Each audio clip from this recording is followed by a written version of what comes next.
भ्यो नमः। हरि ओम। जयति हरिर्चिन्त्यः सर्वदेवैकवन्द्यगाः परमगुरुरभीष्टावाप्तिदः सज्जनानां निखिलगुणगणार्णो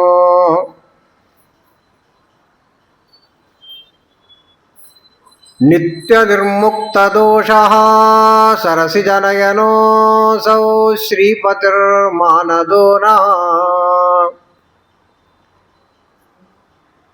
बुद्धिर्बलं यशोधैर्यं निर्भयत्वं अरोगता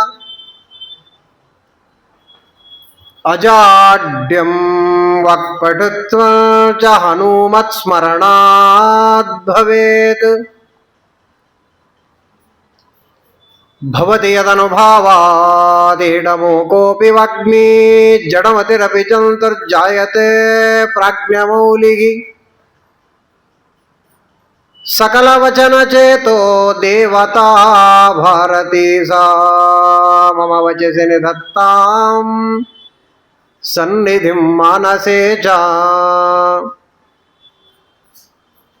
मिथ्या सिद्धान्तदुद्ध्वान्त विद्वंसन विचक्षणः जयतीर्थाख्यचरणिर्भासतं नो हृदम्बरे।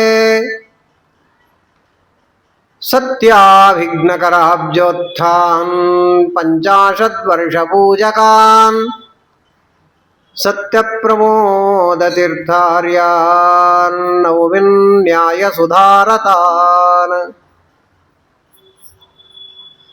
विशुद्धं यस्य कौपीनं सुविद्याबोधकं सदा श्रीसत्यात्मगुरुं नौमि सुविद्येन्द्रनमस्कृतम्। अस्मद्गुरुसमारम्भां टीकाकृत्पादमध्यमां श्रीमदाचार्यपर्यन्तां वन्दे गुरुपरम्पराम्। स्वस्तिस्तु सदाम् अखिलसन्मङ्गलानि भवन्तु। श्लोकैकश्रवणपठनमात्रेण वक्तुश्च श्रोतॄणाम् निखिलकलिखितकल्मषापनोदनपटुतरे धर्माद्य किल पुरुषार्थसाधनीभूते श्रीमद्भागवते महापुराणे सप्तमस्कन्धे द्वितीयोऽध्यायः। हरिः ओम्। सृष्टिस्थित्यप्येह नियतिदृशितमो बन्धमोक्षाश्च यस्मात् अस्य श्रीब्रह्मरुद्रप्रभृतिसुरनरद्वीषशत्रुआत्मकस्य विष्णोर्व्यस्ताः समस्ताः सकलगुणनिधिः सर्वदोषव्यपेतः पूर्णानन्दाव्ययो यो गुरुरपि परमः चिन्तयेतं महान्तम्। जन्माद्यस्य यतोऽन्वयादितरतश्चार्थेषु अभिघ्नस्वराट् तेने ब्रह्महृदायादिकवये मुख्यं धियं सूरयः। तेजो वारिमृदां यथा विनिमयो यत्र त्रिसर्गो मृषा धाम्ना स्वेन सदा निरस्तकुहकं सत्यं परं धीमहि। निगमकल्पतरुर्गलितं फलं शुकमुखादमृतद्रवसंयुतं पिबत भागवतं रसमालयं मुहुरहो रसिका भुवि भावुकाः।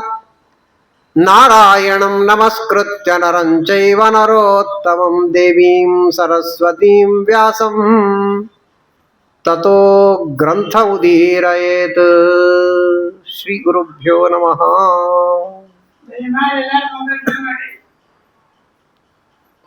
ಮೊಬೈಲ್ ಬಂದ್ ಮಾಡಿರಲ್ಲ ಕಿರಿಕಿರಿ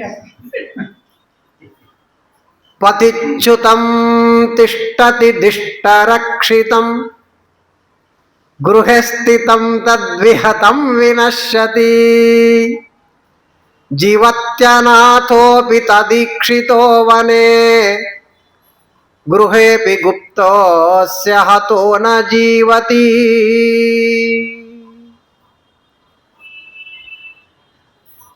ಹಿರಣ್ಯಕಶ್ಯಪು ಅರ್ಥಾತ್ ಅವನ ಒಳಗಿರುವ ಸಾತ್ವಿಕನಾದ ಜೀವ ತನ್ನ ತಮ್ಮನ ಹೆಂಡಂದರು ತಾಯಿಯಾದ ದಿತಿದೇವಿ ಅವರೆಲ್ಲರೂ ಹಿರಣ್ಯಾಕ್ಷ ಮರಣ ಹೊಂದಿದ್ದಾನೆ ಅನ್ನುವ ದುಃಖದಲ್ಲಿ ಮುಳುಗಿರುವಾಗ ತತ್ವವನ್ನು ಹೇಳ್ತಾ ಇದ್ದಾನೆ. ಇದೆಲ್ಲವನ್ನ ನಾವು ಕೇಳುವಾಗ ಯಾವ ದೃಷ್ಟಿಕೋನದಿಂದ ನಾವು ಕೇಳಬೇಕು ಅಂದರೆ ಅಂಥದ್ದೇ ಸಾವು ನೋವುಗಳು ನಮ್ಮನೆಯಲ್ಲಿಯೂ ಆಗುತ್ತೆ. ಸಂಸಾರ ಅಂದ ಮೇಲೆ ಅದೆಲ್ಲವೂ ಅನಿವಾರ್ಯ. ಆ ಸಾವು ನೋವುಗಳು ನಮ್ಮ ಮನೆಯಲ್ಲಿ ಆದಾಗ ಯಾವ ರೀತಿಯಲ್ಲಿ ನಾವು ಚಿಂತನೆ ಮಾಡಬೇಕು. ಎಲ್ಲ ಸಂದರ್ಭಗಳು ಅದು ಭಗವತ್ ಪೂಜೆ ಆಗಬೇಕು. ಪ್ರಾತಃ ಪ್ರವೃತ್ತಿ ಸಾಯಾಂತಂ ಸಾಯಾದಿ ಪ್ರಾತರಂತಥ ಯತ್ಕರೋಮಿ ಜಗನ್ನಾಥ ತದಸ್ತು ತವ ಪೂಜನಂ ಅಂತ ಇದೆ. ಎದ್ದಾಕ್ಷಣ ಅದೇ ಸಂಕಲ್ಪವನ್ನು ನಾವು ಮಾಡುವುದು. ಏನು ಮಾಡ್ತೇನೋ ಅದೆಲ್ಲ ನಿನ್ನ ಪೂಜೆ ಅಂತ. ಅಂದ್ರೆ ಏನ್ ಬೇಕೋ ಮಾಡೋದು ದೇವರ ಪೂಜೆ ಆಗುವುದಿಲ್ಲ. ಯಾವ ರೀತಿ ನಾವು ಮಾಡುವ ಎಲ್ಲ ಕರ್ಮಗಳನ್ನ ನಾವು ಮಾಡಿದಾಗ ಅದು ದೇವರ ಪೂಜೆ ಅಂತ ಆಗತ್ತೋ ಹಾಗೆ ಮಾಡಬೇಕು ಅಂತ ಅರ್ಥ. ಎಲ್ಲವನ್ನ ಕೂಡ ಅದು ಏನೇ ಇರಲಿ, ಅದು ಸಂಡಾಸಿಗೆ ಹೋಗೋದಿರಲಿ, ಬ್ರಷ್ ಮಾಡೋದಿರಲಿ, ಸ್ನಾನ ಮಾಡೋದಿರಲಿ, ಏನ್ ಬೇಕಾದ್ರೂ ಇರಲಿ, ಅದು ಎಲ್ಲವೂ ದೇವರ ಪೂಜೆ. ಅಂದ ಮೇಲೆ ಮನೆಯಲ್ಲಿ ಸಾವು ನೋವುಗಳೇನಿವೆ ಅದೂ ದೇವರ ಪೂಜೆ ಹೇಗಾಗತ್ತೆ? ಆ ಸಂದರ್ಭಗಳಲ್ಲಿ ಯಾವ ಚಿಂತನೆ ನಮ್ಮ ಮನಸ್ಸಿನಲ್ಲಿ ಇರಬೇಕು? ಸುಖವಾಗಲಿ ಬಹು ದುಃಖವಾಗಲಿ ಸಖ ನೀನಾಗಿರು ಪಾಂಡುರಂಗ. ಏನೇ ಸಂದರ್ಭ ಇರಲಿ ಅದು ಎಲ್ಲದರೊಳಗೂ ನೀನಿರಬೇಕು ನನ್ನ ಹತ್ರ. ಅಂದ್ರೆ ಏನರ್ಥ? ಅಂತಹ ದುಃಖದ ಸಂದರ್ಭದಲ್ಲಿಯೂ ನಮ್ಮ ಮನಸ್ಸು ದೇವರ ಕಡೆಗೆ ಹೋಗಬೇಕು. ಆ ತರಹದ ಟ್ರೈನಿಂಗ್ ಕೊಡಬೇಕು ಮನಸ್ಸಿಗೆ. ಅದು ಹೇಗೆ ಕೊಡಬೇಕು ಟ್ರೈನಿಂಗ್ ಮನಸ್ಸಿಗೆ ಅನ್ನುವುದಕ್ಕೆ ಎಲ್ಲ ಕಥೆಗಳಲ್ಲಿ ಅನೇಕ ವಿಚಾರಗಳನ್ನು ನಮ್ಮ ಮುಂದೆ ಪುರಾಣಾದಿಗಳು ಇಡ್ತಾ ಹೋಗ್ತವೆ. ಸುಮ್ಮನೆ ಏನೋ ಕಥೆ ಅಂತ ಕೇಳೋದಲ್ಲ ಇದು. ಇದು ಜೀವನದಲ್ಲಿ ನಾವು ಹೇಗೆ ಅಳವಡಿಸಬೇಕು, ಏನೇನನ್ನ ಆ ಕಾಲದಲ್ಲಿ ಆ ಸಂದರ್ಭಗಳಲ್ಲಿ ಹೇಗೆ ನಾವು ನಡ್ಕೊಳ್ಬೇಕು ಅನ್ನುವುದನ್ನ ತಿಳಿಸ್ತಾ ಇರತಕ್ಕಂಥದ್ದು ಹೊರತು ಏನೋ ಹಿರಣ್ಯಕಶಿಪು ಅವ್ರ ಹೆಂಡಂದ್ರೆ ಆಳ್ತಾ ಇದ್ರೆ ನಾವು ತಗೊಂಡು ಏನು ಮಾಡಬೇಕ್ರಿ ಅಂತ ಅರ್ಥ ಅಲ್ಲ ಇದು.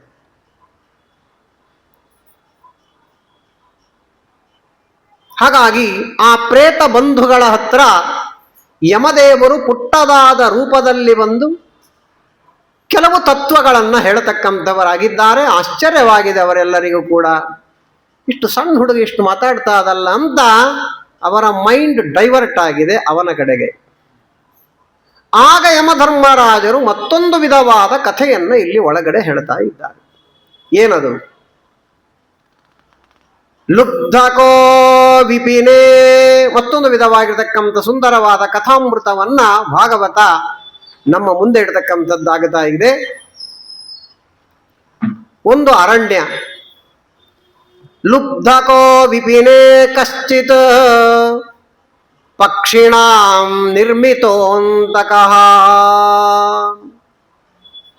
ವಿತತ್ಯ ಜಾಲಂ ವಿಧದೆ ತತ್ರ ತತ್ರ ಪ್ರಲೋಭನಂ. ಒಂದು ಅರಣ್ಯ, ಒಂದು ಗಿಡದ ಕೆಳಗಡೆ ಕಾಳುಗಳನ್ನೆಲ್ಲ ಹಾಕಿಬಿಟ್ಟಿದ್ದಾರೆ ಒಬ್ಬ ಬೇಡರವ.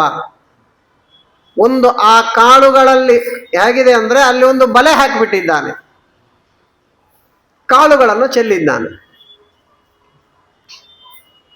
ಅಂತಹ ಸಂದರ್ಭ ಕುಲಿಂಗ ಮಿಥುನಂ ತತ್ರ ವಿಚರಂ ಸಮದೃಶ್ಯತ. ಆ ಸಂದರ್ಭದಲ್ಲಿ ಏನಾಯಿತು? ಕುಲಿಂಗ ಮಿಥುನಂ, ಕುಲಿಂಗ ಪಕ್ಷಿಗಳು, ಒಂದು ಗಂಡು ಒಂದು ಹೆಣ್ಣು. ಏನದು ಕುಲಿಂಗ ಪಕ್ಷಿ ಅಂತಂದ್ರೆ ವುಡ್ ಪೆಕ್ಕರ್ ಅಂತ ಅರ್ಥ. ಮರ ಕುಟಿಕ ಅಂತ ಏನು ಕರಿತೇವಲ್ವ, ಆ ಪಕ್ಷಿಗಳು. ಇದಕ್ಕೆ ಕುಲಿಂಗ ಅಂತ ಸಂಸ್ಕೃತದಲ್ಲಿ ಹೆಸರಿದೆ. ಹಾಗಾಗಿ ಆ ಎರಡು ಗಂಡು ಹೆಣ್ಣು ಪಕ್ಷಿಗಳು ಫರ್ರಂತ ಹಾರಿ ಬಂದು ಆ ಗಿಡದ ಮೇಲೆ ಕುಳಿತಕ್ಕಂಥದ್ದಾಯ್ತು. ಕೆಳಗಡೆ ಅನೇಕವಾದ ಆಹಾರ ಪದಾರ್ಥಗಳು, ಕಾಳುಗಳನ್ನು ಚೆಲ್ಲಿಬಿಟ್ಟಿದ್ದಾರೆ. ನೋಡ್ತಾ ಇದೆ. ತಯೋ ಕುಲಿಂಗಿ ಸಹಸ, ಅದರಲ್ಲಿ ಕುಲಿಂಗಿ ಎಂದಲ್ಲ, ಅಂದ್ರೆ ಹೆಣ್ಣು ಪಕ್ಷಿ. ಲುಬ್ಧಕೇನ ಪ್ರಲೋಭಿತ, ಆ ಬೇಡರವನು ಏನು ಕಾಳುಗಳನ್ನು ಹಾಕಿ ಪ್ರಲೋಭನ ಮಾಡಿದ ಅದಕ್ಕೆ ಸಿಕ್ಕಾಕೊಳ್ತು.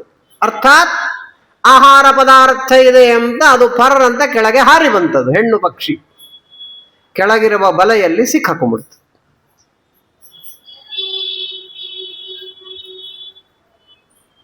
ಸ್ನೇಹಾದ ಕಲ್ಪ ಕೃಪಣ, ಗಂಡು ಪಕ್ಷಿ ಮೇಲೆ ಕೂತಿದೆ ಮರದ ಟೊಂಗಿಯ ಮೇಲೆ. ಕೆಳಗಡೆ ಹೆಣ್ಣು ಪಕ್ಷಿ ಸಿಕ್ಕಾಕೊಂಡ್ಬಿಡ್ತು, ತನ್ನ ಪ್ರಿಯತಮೆ ಸಿಕ್ಕಾಕೊಂಡ್ಬಿಟ್ಟಿದ್ದಾಳೆ. ಆ ಗಂಡು ಪಕ್ಷಿ ಮೇಲೆ ಕೂತು ಮಾತಾಡ್ತಾ ಇದೆ. ಅಯ್ಯೋ, ಎಂಥ ಕೆಲಸ ಆಗೋಯ್ತು. ಮನೆಯಲ್ಲಿ ಚಿಕ್ಕದಾದ ಮಕ್ಕಳಿದ್ದಾರೆ, ಆ ಮಕ್ಕಳನ್ನು ನೋಡಿಕೊಳ್ಳತಕ್ಕಂಥವರು ಯಾರು? ನನ್ನನ್ನಾದ್ರೂ ಕರ್ಕೊಂಡು ಹೋಗಬಾರ್ದಾಗಿತ್ತ ಈ ವಿಧಿ ಅಂತ ಗಂಡು ಪಕ್ಷಿ ಮಾತನಾಡ್ತಾ ಇದೆ. ಆ ಹೆಣ್ಣು ಪಕ್ಷಿ ಅಂತ ಇದೆ, ಅಯ್ಯೋ ನೀವು ಗಂಡಸರು ಹೇಗೋ ಒಂದು ಎಲ್ಲೋ ದುಡಿತೀರಾ, ಹೇಗೋ ಒಂದು ಸಾಕ್ತೀರಾ ಮಕ್ಕಳನ್ನ, ನನ್ನನ್ನು ಕರ್ಕೊಂಡು ಹೋಗ್ತಾ ಇರತಕ್ಕಂಥದ್ದೇ ಚಲೋ ಆಯ್ತು, ಮುತ್ತೈದು ಸಾವು ನಂಗೆ ಬರ್ತಾ ಇದೆ ಅಂತ ಅದಂತ ಇದೆ. ನೀವು ಸುಖವಾಗಿರ್ರಿ ಅಂತ ಇದೆ. ಆ ಗಂಡು ಪಕ್ಷಿ ಕಣ್ಣ ನೀರು ಬಂದ್ಬಿಡ್ತು. ಅಯ್ಯೋ, ಸ್ವಂತ ತಾನು ಕಷ್ಟದಲ್ಲಿದ್ದರೂ ಕೂಡ ನನ್ನ ಬಗ್ಗೆ ಎಷ್ಟು ಪ್ರೀತಿ ಇದೆ ಇದಕ್ಕೆ, ಛೇ ಛೇ ಛೇ ಅಂತ ಆ ಗಂಡು ಪಕ್ಷಿ ಅನ್ನತಕ್ಕಂಥದ್ದೇನಿದೆ ಅದು ಮಾತನಾಡ್ತಾ ಇದೆ. ಇವೆರಡಕ್ಕೂ ಕಣ್ಣಾಗ ನೀರು ಬಂದುಬಿಟ್ಟಿದೆ. ಪರಸ್ಪರವಾದ ಪ್ರೀತಿಯಲ್ಲಿ ಮುಳುಗಿಬಿಟ್ಟಿವೆ ಎರಡೂ ಪಕ್ಷಿಗಳು. ಆಗೇನಾಯಿತು? ಇನ್ನೊಂದು ಮರದ ಬುಡದಲ್ಲಿ ಅವಿತುಕೊಂಡು ನಿಂತಿದ್ದಾನೆ ಆ ಬೇಡರವ. ಅವನು ನೋಡಿದ. ಏವಂ ಕುಲಿಂಗಂ ವಿರುವಂತ ಮಾರಾತ್ ಪ್ರಿಯಾ ವಿಯೋಗಾತುರಮಶ್ರು ಕಂಠಂ. ಎರಡು ಈ ಪ್ರೀತಿಯಿಂದ ಕಣ್ಣೀರು ಹಾಕ್ತಾ ಮೈ ಮರೆತು ಬಿಟ್ಟಿವೆ. ತದೈವ ತಾಂ ಶಾಕುನಿಕಶರೇಣ ವಿವ್ಯಾಧ ಕಾಲ ಪ್ರಹಿತೋ ವಿಲೀನಃ. ನೋಡಿದ ಅವನು, ಹೆಣ್ಣು ಪಕ್ಷಿ ಆ ಬಲೆಯಲ್ಲಿ ಸಿಕ್ಕಾಕೊಂಡ್ಬಿಟ್ಟದೆ, ನನ್ನ ಕೈಯಾಗದೆ ಅಂದ. ಗಂಡು ಪಕ್ಷಿ ಮೈ ಮರೆತು ಬಿಟ್ಟದೆ, ಬಾಣ ತೆಗೆದ. ನೋಡ್ರಿ ಅವನು ಗುರಿ ಇಟ್ಟು ಯಾವ್ದು ಹೊಡೆದ, ಗಂಡು ಪಕ್ಷಿ ಹೊಡೆದ್ಬಿಟ್ಟಾಯ್ತು. ಫಟ್ ಅಂತ ಸತ್ತು ಬಿದ್ದುಬಿಡ್ತು ಕೆಳಗೆ. ಅದನ್ನು ತಗೊಂಡ, ಹೆಣ್ಣು ಪಕ್ಷಿನ ತಗೊಂಡ, ಬುಟ್ಟೆ ಹಾಕೊಂಡ ಹೋಗ್ಬಿಟ್ಟಾಯ್ತು. ಒಂದು ಸಣ್ಣ ಕಥೆ, ಚಿಕ್ಕ ಮಕ್ಕಳಿಗೆ ಹೇಳುವಂತೆ ಇರುವಂಥ 2 ಸೆಕೆಂಡಲ್ಲಿ ಹೇಳುವ ಕಥೆ. ಆದರೆ ಇಡೀ ನಮ್ಮ ಜೀವನವನ್ನೇ ಹೇಗೆ ಪಿಕ್ಚರೈಸ್ ಮಾಡ್ತದೆ ನೋಡಿ ಭಾಗವತ. ಇದೇ ಭಾಗವತದ ಅದ್ಭುತವಾದ ಶೈಲಿ. ನಮ್ಮನ್ನ ಈ ಸಂಸಾರದಲ್ಲಿ ಏನು ನಾವು ಪೂರ್ತಿ ಮುಳುಗಿದ್ದೇವೆ ಅದರಿಂದ ಎಳಿತದ ನಮ್ಮನ್ನ. ಜ್ಞಾನ, ಭಕ್ತಿ, ವೈರಾಗ್ಯ 3 ಇದೆ ನೋಡ್ರಿ, ಇದು ಟ್ರಯಾಂಗಲ್ ಇದೆ. ಅದು ಈ ಜ್ಞಾನ, ಭಕ್ತಿ, ವೈರಾಗ್ಯ ಅನ್ನುವ ಟ್ರಯಾಂಗಲ್ ಅಲ್ಲಿ ನಮ್ಮನ್ನು ಯಾವಾಗಲೂ ತಿರುಗಿಸ್ತಾ ಕೆಲಸವನ್ನ ಮಾಡುವುದು ಭಾಗವತ. ಬೇರೆ ಗ್ರಂಥಗಳು ಮಾಡ್ತವೆ, ಭಾಗವತ ಮಾಡಿದಷ್ಟು ಇನ್ನೊಂದು ಗ್ರಂಥ ಮಾಡುವುದು. ಇದು ಎಲ್ಲ ಜ್ಞಾನಿಗಳ ಅನುಭವ. ಅದು ಹೇಳ್ತಾ ಕೂತ್ರೆ ಮತ್ತೆ ಬೇರೆ ಕಡೆ ಹೋಗ್ತಾ ಆದ ಕಾರಣ ಹೇಳೋದಿಲ್ಲ. ವಿದ್ಯಾಧೀಶ ತೀರ್ಥ ಶ್ರೀಪಾದಂಗಳ ಬರ, ಪೂರ್ವಾಶ್ರಮದ ತಮ್ಮಂದಿರಾದ ಕೇಶವ ಭಟ್ಟಾರಕರಂತವರ ಹೆಸರು. ಪೂರ್ವಾಶ್ರಮದ ತಮ್ಮಂದಿರು, ತಂದೆ ಅಲ್ಲ, ಕೇಶವ ಭಟ್ಟಾರಕರಂತವರ ಹೆಸರು. ಆ ಮಹಾನುಭಾವರು ಆಗಿನ ಕಾಲದಲ್ಲಿ ಪ್ರಚಂಡ ವಿದ್ವಾಂಸರು, ವಿದ್ಯಾಧೀಶರಿಗೆ ಏನು ಕಡಿಮೆ ಇರಲಿಲ್ಲ ಅವರು. ಹಗಲು ದೀವಿಟಿಗಿತ್ತು ಅವರಿಗೆ. ದಿನಕ್ಕೆರಡು ವಾಕ್ಯಾರ್ಥಕ್ಕೆ ಹೋಗ್ತಿದ್ರು ಸಭೆಗಳಿಗೆ. ಹಗಲು ದೀವಿಟಿಗೆ ಗೊತ್ತಲ್ಲ, ನಮ್ಮ ಮನೆಯಿಂದ ಪಕ್ಕದ ಮನೆಗೆ ಹೋಗ್ಬೇಕಾದ್ರೆ ದೀವಿಟಿಗೆ ಬರ್ತಿತ್ತು, ಪಲ್ಲಕ್ಕಿ ಬರ್ತಿತ್ತು, ತಿಳ್ಕೊಳ್ರಿ. ಅಂಥ ಪಂಡಿತ. ಆ ಪಾಂಡಿತ್ಯವೇ ಹಾಗಿತ್ತು. ವಿದ್ಯಾಧೀಶ ತೀರ್ಥ ಶ್ರೀಪಾದಂಗಳವರ ತಾಯಿ ಮಹಾನುಭಾವಳು. ನಿತ್ಯವೂ ಕೂಡ ಒಂದು ಶ್ಲೋಕ ಭಾಗವತ ಆದರೂ ಕೇಳದೆ ಒಂದು ತೊಟ್ಟು ನೀರು ಹಾಕ್ತಿರಲಿಲ್ಲ ಬಾಯಾಗೆ. ನಿಯಮಗಳಿರ್ಬೇಕ್ರೆ ಯಾವಾಗಲೂ ಕೂಡ.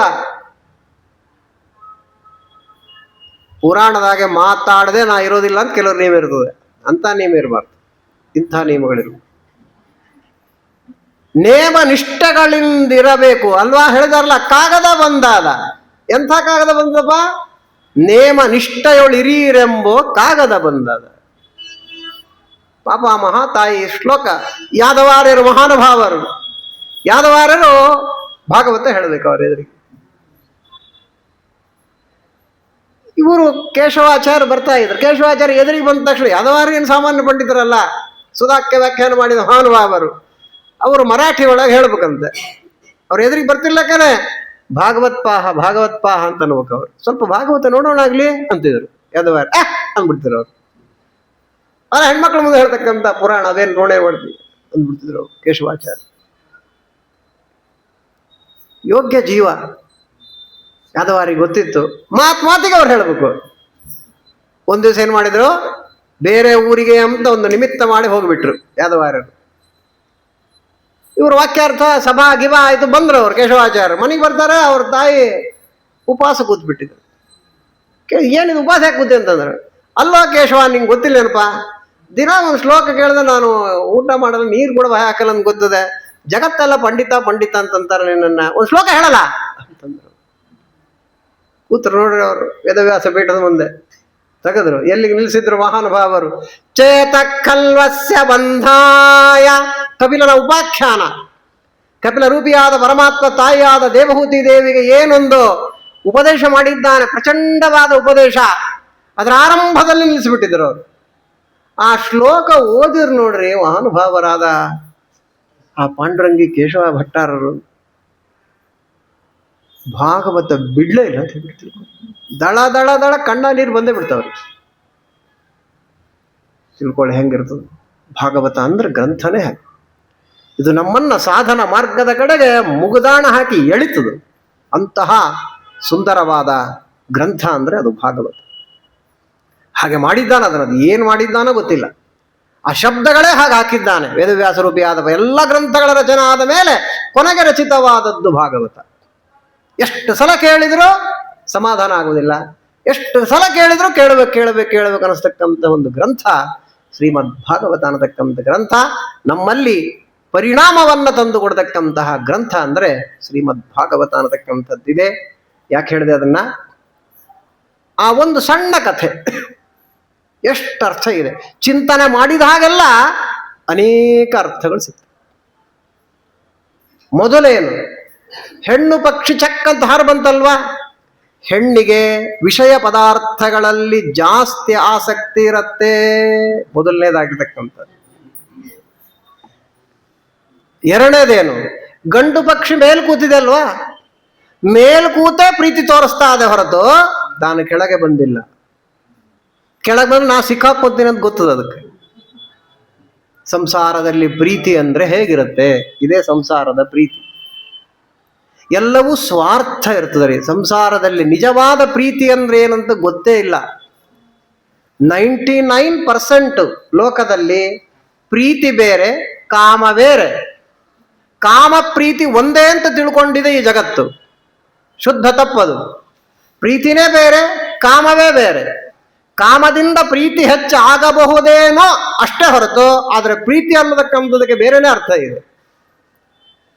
ಆ ಪ್ರೀತಿಯನ್ನು ಸಮಾನ ಸ್ಕಂದದವರಲ್ಲಿ ಮಾಡಿದಾಗ ಅದು ಸ್ನೇಹ, ಅದನ್ನು ಉತ್ತಮರಲ್ಲಿ ಮಾಡಿದಾಗ ಅದೇ ಭಕ್ತಿ, ಅದನ್ನು ಚಿಕ್ಕವರಲ್ಲಿ ಮಾಡಿದಾಗ ಅದೇ ಕರುಣೆ, ದಯ ಅಂತ ಅನಿಸಿಕೊಳ್ತಕ್ಕಂಥದ್ದಾಗುತ್ತೆ. ಇದು ಪ್ರೀತಿನೇ, ಬೇರೆ ಅಲ್ಲ. ಹಾಗಾದರೆ ಭಗವಂತನಲ್ಲಿ ದೊಡ್ಡವರಲ್ಲಿ ಮಾಡುವ ಪ್ರೀತಿಗೆ ಭಕ್ತಿ ಅಂತ ಹೆಸರು. ಎಲ್ಲಿ ಪ್ರೀತಿ ಇದೆ ಅಲ್ಲಿ ತ್ಯಾಗ ಇರಬೇಕು. ತ್ಯಾಗ ಇದ್ರನೇ ಪ್ರೀತಿಗೆ ಅರ್ಥ. ಸ್ವಾರ್ಥ ಇದ್ದಲ್ಲಿ ಆ ಪ್ರೀತಿಗೆ ಅರ್ಥವೇ ಇಲ್ಲ. ಹಾಗಾದ್ರೆ ಸಾಮಾನ್ಯವಾಗಿ 99% ಏನಿರ್ತದೆ, ಸ್ವಾರ್ಥಿಗಳಾಗಿರ್ತಾರೆ ಎಲ್ಲರೂ ಕೂಡ. ತಮ್ಮ ಸ್ವಾರ್ಥವನ್ನ ಸಾಧಿಸಿಕೊಳ್ಳಕ್ಕೆ ಪ್ರೀತಿಯ ನಾಟಕವನ್ನು ಆಡ್ತಾರೆ. ಎಲ್ಲರಿಗೂ ಅನುಭವ ಇದೆ. ತನ್ನ ಸ್ವಾರ್ಥವನ್ನ, ತನ್ನ ಕಾಮನೆಯನ್ನ ಪೂರ್ಣ ಮಾಡಿಕೊಳ್ಳುವುದಕ್ಕೋಸ್ಕರವಾಗಿ ಪ್ರೀತಿಯ ನಾಟಕ ಆಡ್ತಾನೆ ಮನುಷ್ಯ.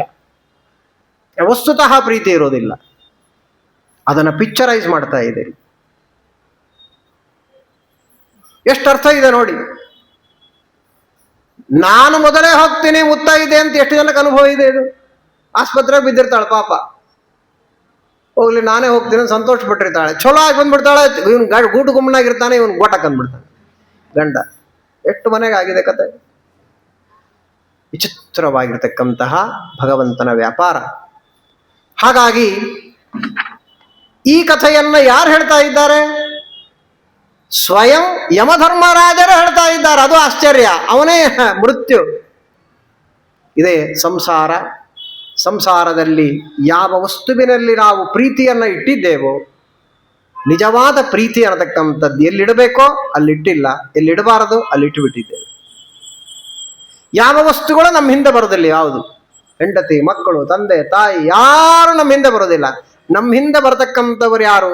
ಭಗವಂತ ಬರ್ತಾನೆ, ಲಕ್ಷ್ಮೀದೇವಿ ಬರ್ತಾಳೆ, ಮುಖ್ಯ ಪ್ರಾಣದೇವರು ಬರ್ತಾರೆ, ತತ್ವಾಭಿಮಾನಿ ಇಂದ್ರಿಯಾಭಿಮಾನಿ ದೇವತೆಗಳು ನಮ್ಮ ಹಿಂದೆನೆ ಬರ್ತಾರೆ. ಇನ್ನೊಂದು ನಮ್ಗೇನು ಬರ್ತದೆ? ನಾವು ಮಾಡಿದ ಗಂಟು ಬರ್ತದೆ. ಪುಣ್ಯ ಪಾಪಗಳ ಗಂಟು ಮಾತ್ರ ನಮ್ಮ ಹಿಂದೆ ಬರ್ತದೆ. ಇನ್ಯಾರು ನಮ್ಮ ಹಿಂದೆ ಬರ್ತಕ್ಕಂಥವರಿಲ್ಲ. ಆದ ಕಾರಣ ಎಲ್ಲಿ ನಿಜವಾಗಿ ಪ್ರೀತಿ ಮಾಡಬೇಕು, ಎಲ್ಲಿ ಹಚ್ಕೋಬೇಕೋ ಅಲ್ಲಿ ಹಚ್ಕೊಳ್ತಾ ಇಲ್ಲ ನಾವು. ಎಲ್ಲಿ ಹಚ್ಕೊಳ್ಬಾರದೋ ಅಲ್ಲಿ ಹಚ್ಕೊಂಡ್ಬಿಡ್ತಕ್ಕಂಥವ್ರು ಆಗ್ತಾ ಇದ್ದೀವಿ. ಎಷ್ಟು ಸುಂದರವಾಗಿರ್ತಕ್ಕಂಥ ವಿಚಾರ. ಮೃತ್ಯು ಯಾವಾಗ ಬರುತ್ತೆ ನಮಗೆ ಗೊತ್ತಿಲ್ಲ. ಎಚ್ಚರಿ ಕೊಡ್ತಾ ಇದೆ ಭಾಗವತ ಸಣ್ಣದಾದ ಒಂದು ಕಥೆಯಿಂದ. ಹೆಂಡರು ಮಕ್ಕಳು ಸುಳ್ಳಣ್ಣ, ಕೆಳಣ್ಣ ನಿನ್ನ ಮಂಡೆ ತುಂಬ ಬಳಗ ಕಾಳಣ್ಣ. ದಂಡಧಾರಿ ಯಮನು ಬಂದು ಮಂಡೆ ಮೇಲೆ ಹೊಯ್ಯುವಾಗ, ಹೆಂಡರು ಮಕ್ಕಳು ನಿನ್ನ ಭಂಗ ಬಿಡಿಸ ಬಲ್ಲರೇಣಣ್ಣ. ಉರದೇವರ ಮಾಡಬೇಕಣ್ಣ, ತನ್ನೊಳಗೆ ತಾನೇ ಊರದೇವರ ಮಾಡಬೇಕಣ್ಣ. ಎಲ್ಲಿ ಹೆಂಡತಿ, ಎಲ್ಲಿ ಮಕ್ಕಳು, ಏನು ಹಚ್ಚಿಕೊಂಡಿದ್ದೀಯ ನೀನು? ಯಾತಕ್ಕೋಸ್ಕರವಾಗಿ ಬಂದಿದ್ದೀಯಾ? ಅವರಿಗೋಸ್ಕರವಾಗಿ ಇಡೀ ಜೀವನವನ್ನು ಹಾಳು ಮಾಡ್ತಾ ಇದ್ದೀಯಲ್ಲ. ಯಾಕೆ ಬಂದಿ ಗೊತ್ತಿಲ್ಲ, ಎಲ್ಲಿ ಹೋಗ್ತಿ ಗೊತ್ತಿಲ್ಲ, ಯಾವ ವಿಚಾರಗಳು ಗೊತ್ತಿಲ್ವಲ್ಲ ನಮಗೆ. ಹಿಂಗ್ಯಾಕೆ ನಾವು? ದಾಸವಾಣಿ, ವ್ಯಾಸವಾಣಿ ಎಲ್ಲವೂ ಹೀಗೆ ಹೇಳ್ತಕ್ಕಂಥದ್ದಾಗತ್ತೆ. ಮುಂದೆ ನೋಡೋಣ್ರಿ. ಈಗೇನ್ರಿ ಅಂತಂದ್ರೆ, ನಾಳೆ ನೋಡೋಣೆನ್ನ ಬೇಳಣ್ಣ, ಕೇಳಣ್ಣ ನಿನ್ನ ಬಾಳು ಅಸ್ಥಿರವೆಂದು ತಿಳಿಯಣ್ಣ. ಕೂತಾಗ ಹೋಗ್ತಾನೆ ತಿಳ್ಕೊಳ್ರಿ ಮನುಷ್ಯ. ಏನೋ ರೋಗ ಬರ್ಬೇಕು, ಇನ್ನೊಂದು ಬರ್ಬೇಕು, ಮುದುಕರ ಆಗ್ಬೇಕು ಅಂತ ತಿಳ್ಕೊಬೇಡ್ರಿ.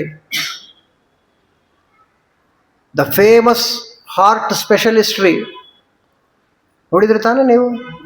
ಬಂದಿತ್ತು ಯೂಟ್ಯೂಬಲ್ಲೆಲ್ಲ. ಹಾರ್ಟ್ ಸ್ಪೆಷಲಿಸ್ಟ್ ಅವನು. ಯಂಗಾಗಿದ್ದಾನೆ, 42 ವರ್ಷ. ಆ ವಿಷಯದ ಬಗ್ಗೆನೇ ಪ್ರವಚನ ಕೊಡ್ತಾ ಇದ್ದಾನೆ, ಲೆಕ್ಚರ್ ಕೊಡ್ತಾ ಇದ್ದಾನೆ, ಹಾರ್ಟಿನ ಬಗ್ಗೆ ಕೊಡ್ತಾ ಇದ್ದಾನೆ. ಚಕ್ ಅಂತ ಬಿದ್ದಾನೆ ತಿಳ್ಕೊಳ್ರಿ. ಪ್ರವಚನ ಮಾಡುವಾಗ ಲೆಕ್ಚರ್ ಕೊಡಬೇಕಾದ್ರೆ ಬಿದ್ದ ಅಷ್ಟೇ, ಏನೇನೇನಾಗಿಲ್ಲ. ಬಂದು ಡಾಕ್ಟರ್ ನೋಡಿದ್ರೆ ಮ್ಯಾಸಿವ್ ಹಾರ್ಟ್ ಅಟ್ಯಾಕ್, ಹೊರಟೇ ಬಿಟ್ಟ. ಇನ್ನೊಂದು ಕ್ಷಣಕ್ಕೆ ನಾವಿರ್ತೀವಿ ಇಲ್ಲ ಗೊತ್ತಿಲ್ಲ ತಿಳ್ಕೊಳ್ರಿ. ಎಷ್ಟು ಉರಿತೇವೆ ನಾವು, ಎಷ್ಟು ಕೆಟ್ಟ ಗುಣಗಳಿವೆ. ಏನು ನಾನು ನಾನು ನಾನು ನಾನು ಅವರೇನು ಇವನೇನು ಅವನ ಏನು ಇವ್ರು ಮಾತಾಡೋದು, ನಾವು ಏನು ಕತೆ? ಯಾವಾಗ ತಗ್ಗಿ ಬಗ್ಗೆ ಇರ್ತೇವೆ ನಾವು, ಯಾವಾಗ ಸಾಧನೆ ಮಾಡ್ತೀವಿ, ಯಾವಾಗ ಕೆಟ್ಟ ಗುಣಗಳನ್ನು ಕಳ್ಕೊಂತೀವಿ, ಏನು ಕತೆ? ಮತ್ತೀ ಜನ್ಮ ಬರ್ತದ ಇನ್ನೊಂದು? ನಾಳೆ ನೋಡೋಣೆನ್ನ ಬೇಡಣ್ಣ, ಕೇಳಣ್ಣ ನಿನ್ನ ಬಾಳು ಅಸ್ಥಿರವೆಂದು ತಿಳಿಯಣ್ಣ. ಇದು ಸ್ಥಿರವಲ್ಲಪ್ಪ, ಇದು ಅಸ್ಥಿರ. ಹೆಂಗೆ ಬರ್ತದೆ ಮೃತ್ಯು? ಪಾಳೆಗಾರನಂತೆ ಬಗನು ಬಾಳುವ ಕಾಲದಿಯಮನು. ಆರಾಮಾಗಿ ಹೆಂಡತಿ ಮಕ್ಕಳು ಜಮ್ಮಂತ ಚಾ ಕುಡ್ಕೊಂತ ಟಿವಿ ನೋಡ್ಕೊಂತಿರ್ತೀಯೋ, ಪಟ್ ಅಂತ ಬರ್ತದೋ. ಪಾಳೆಗಾರ ಅದು ಅರ್ಥ ಆಗೋದಿಲ್ಲ ಇವತ್ತು ನಮಗೆ. ಇನ್ಕಮ್ ಟ್ಯಾಕ್ಸ್ ರೈಡ್ ಮಾಡ್ತಾರಲ್ಲ, ಹೇಳಿ ಫೋನ್ ಮಾಡಿ ಲೆಟರ್ ಹಾಕಿ ಬರ್ತಾರೇನೋ ಅವರು, ಸಡನ್ ಆಗಿ ಸ್ಟ್ರೈಕ್ ಮಾಡ್ತಾರ ಅವರು. ಪಾಳೆಗಾರನಂತೆ ಬಗನು ಬಾಳುವ ಕಾಲದಿಯಮನು. ಅದಕ್ಕೊಂದು ದೃಷ್ಟಾಂತ ಕೊಡ್ತಾರೆ ದಾಸರು. ಕೋಳಿ ಪಿಳ್ಳೆಯಾಡುವಾಗ ಹಾಳಹದ್ದು ಒಯ್ಯುವಂತೆ ಉರದೇವರ ಮಾಡಬೇಕಣ್ಣ. ಚಿಕನ್ಸ್ ಅಂತಿರ್ತಾವಲ್ಲ, ಕೋಳಿ ಮರಿ ಕಲರ್ ಕಲರ್ ಕಲರ್ ಆಗಿ ಚುಮು ಚುಮು ಚುಮು ಚುಮು ಅಂತ ಓಡಾಡ್ತಾ ಇರ್ತಾವ ಪಾಪ ಅವು. ಹದ್ದು ಎಲ್ಲೋ ಇರುತ್ತೆ ಆಕಾಶದಲ್ಲಿ, ಚಕ್ ಅಂತ ಬಂದು ಒಂದು ಮರಿಯನ್ನ ಎತ್ಕೊಂಡು ಹೋಗ್ಬಿಡ್ತದಲ್ವಾ. ಹಾಗೆ ಮೃತ್ಯುವಾಗಿರತಕ್ಕಂಥದ್ದು ನಮ್ಮ ಹೆಡೆ ಬಿಚ್ಚೆ ನಮ್ಮ ತಲೆ ಮೇಲೆ ಅಂತಾರೆ ಟೀಕಾಕೃತ್ವಾದರು. ಅವರ ಸ್ಟೈಲೇ ಬೇರೆ. ವೈರಾಗ್ಯದ ಮಹಾಮೂರ್ತಿ ಆದ ಕಾರಣ ಕುಪಿತಾಗಿ ಪಣಚ್ಛಾಯ ಅಂತಾರೆ ಮಹಾನುಭಾವರು. ಅವರ ಸ್ಟೈಲ್ ಅವ್ರು ಹೇಳ್ಬಿಡ್ತಕ್ಕಂಥವರಾಗಿದ್ದಾರೆ. ಹೆಂಗಿದೆ ಮೃತ್ಯು? ನಿನ್ನ ತಲೆ ಮೇಲೆ ಇದೆ ಅಂತಾರೆ ಅವರು. ಹೇಗಿದೆ ಅಂತಂದ್ರೆ ಒಂದು ಕರಿ ನಾಗರ ಹಾವು ಹೆಡೆ ಬಿಚ್ಚಿರ್ತಕ್ಕಂಥದ್ದಾಗಿದೆ, ಬುಸುಗುಡ್ತಾ ಇದೆ. ಆ ಹೆಡೆಯ ನೆರಳು ಬಿದ್ದದೆ, ಆ ನೆರಳಲ್ಲಿ ಒಂದು ಕಪ್ಪಿ ಕೂತದೆ. ಹಬ್ಬ ಸುಖವಾಗಿದೆ ಅಂತ ಕಪ್ಪಿ ಅನ್ಕೊಂತ ಇದೆ ನೆರಳಲ್ಲಿ. ಕಪ್ಪಿ ಇಲಿ ಅಂದ್ರೆ ಬಹಳ ಇಷ್ಟವಾದ ಆಹಾರ ಹಾವಿಗೆ. ಹಾಗಾದ್ರೆ ಬುಸುಗುಡ್ತಾ ಇರತಕ್ಕಂತಹ ಹೆಡೆ ಬಿಚ್ಚಿರತಕ್ಕಂತಹ ಕರಿ ನಾಗರ ಹಾವಿನ ಹೆಡೆಯ ನೆರಳಿನಲ್ಲಿ ಕಪ್ಪೆ ಹೇಗೆ ಸುಖವಾಗಿದೆ ಅಂತಿದೆಯೋ ಹಾಗೆ ಸಂಸಾರದಲ್ಲಿ ಇದ್ದೀರಾ ಅಂತ ಟೀಕಾಕೃತ್ವಾದ ನಮಗೆ ಎಚ್ಚರಿಕೆ. ಮೃತ್ಯು ತಲೆ ಮೇಲೆ ಇದೆ, ಗಪ್ಪಂತ ಯಾವಾಗ ನುಂಗ್ತದೆ ನಮ್ಮನ್ನ ಗೊತ್ತಿಲ್ಲ. ಆರಾಮಾಗಿದ್ದೀವಲ್ಲ, ಸುಖವಾಗಿದ್ದೀವಿ ಅಂತ ಅನ್ಕೊಂಡ್ಬಿಟ್ಟಿವಲ್ಲ, ಏನ್ ಕತೆ ಇದು ಅಂತ ಹೇಳ್ತಾರೆ ಬಾಲ. ಕಾತ್ಮಾಕ ಪರೋ ಮಾತ್ರ ಸ್ವೀಯ ಪಾರಕ್ಕೆ ಏವಚ. ನೋಡಿ ಅದೇ ಮಾತಾಡ್ತಾ ಇದ್ದಾರೆ. ಎಲ್ಲಿ ವಿಧವಾಗಿರ್ತಕ್ಕಂಥ ಮನೆ, ಎಲ್ಲಿ ಮಡದಿ, ಎಲ್ಲಿ ಮಕ್ಕಳು, ಏನು ಅಭಿಮಾನ, ಯಾವ ಹಚ್ಕೊಂಡಿರ್ತಕ್ಕಂಥದ್ದಾಗಿದೆ ಎಂಬುದಾಗಿ ಇಷ್ಟು ಕಥೆಯನ್ನು ಹೇಳಿದಾಗ ಅವರಿಗೆಲ್ಲ ಎಚ್ಚರಿಕೆ ಬಂತು. ಹೌದಲ್ಲ, ಯಾಕಿಷ್ಟು ಹಚ್ಕೊಂಡಿದ್ದೇವೆ ನಾವು ಅಂತ ಹೇಳಿ ಅಲ್ಲಿ ಉಶೀನರಾಗಿರ್ತಕ್ಕಂಥವನ ದೇಶ ಏನು ಸುಯಜ್ಞ ಮಹಾರಾಜ, ಅವನನ್ನು ಬಿಟ್ಕೊಟ್ರು ಅದನ್ನ ಸಂಸ್ಕಾರ ಮಾಡಲಿಕ್ಕೆ. ಇಲ್ಲಿ ದಿತಿದೇವಿ ಅವನ ತಮ್ಮನ ಹೆಂಡಂದ್ರೆ ಎಲ್ಲರೂ ಕೂಡ ದುಃಖವನ್ನು ಬಿಟ್ಟು ಮತ್ತೆ ಸಂಸಾರವಾಗಿರತಕ್ಕಂಥದ್ದು ಸಾಧನೆಗೋಸ್ಕರವಾಗಿ ಮುನ್ನುಗ್ಗತಕ್ಕಂಥವರಾಗಿದ್ದಾರೆ ಅನ್ನುವ ಸುಂದರವಾದ ಕಥೆಯನ್ನು ಇಲ್ಲಿ ಹೇಳಿ ನಾರದ ಉವಾಚ, ನಾರದರು ಮುಂದಿನ ಕಥಾಮೃತವನ್ನು ಹೇಳ್ತಾ ಇದ್ದಾರೆ.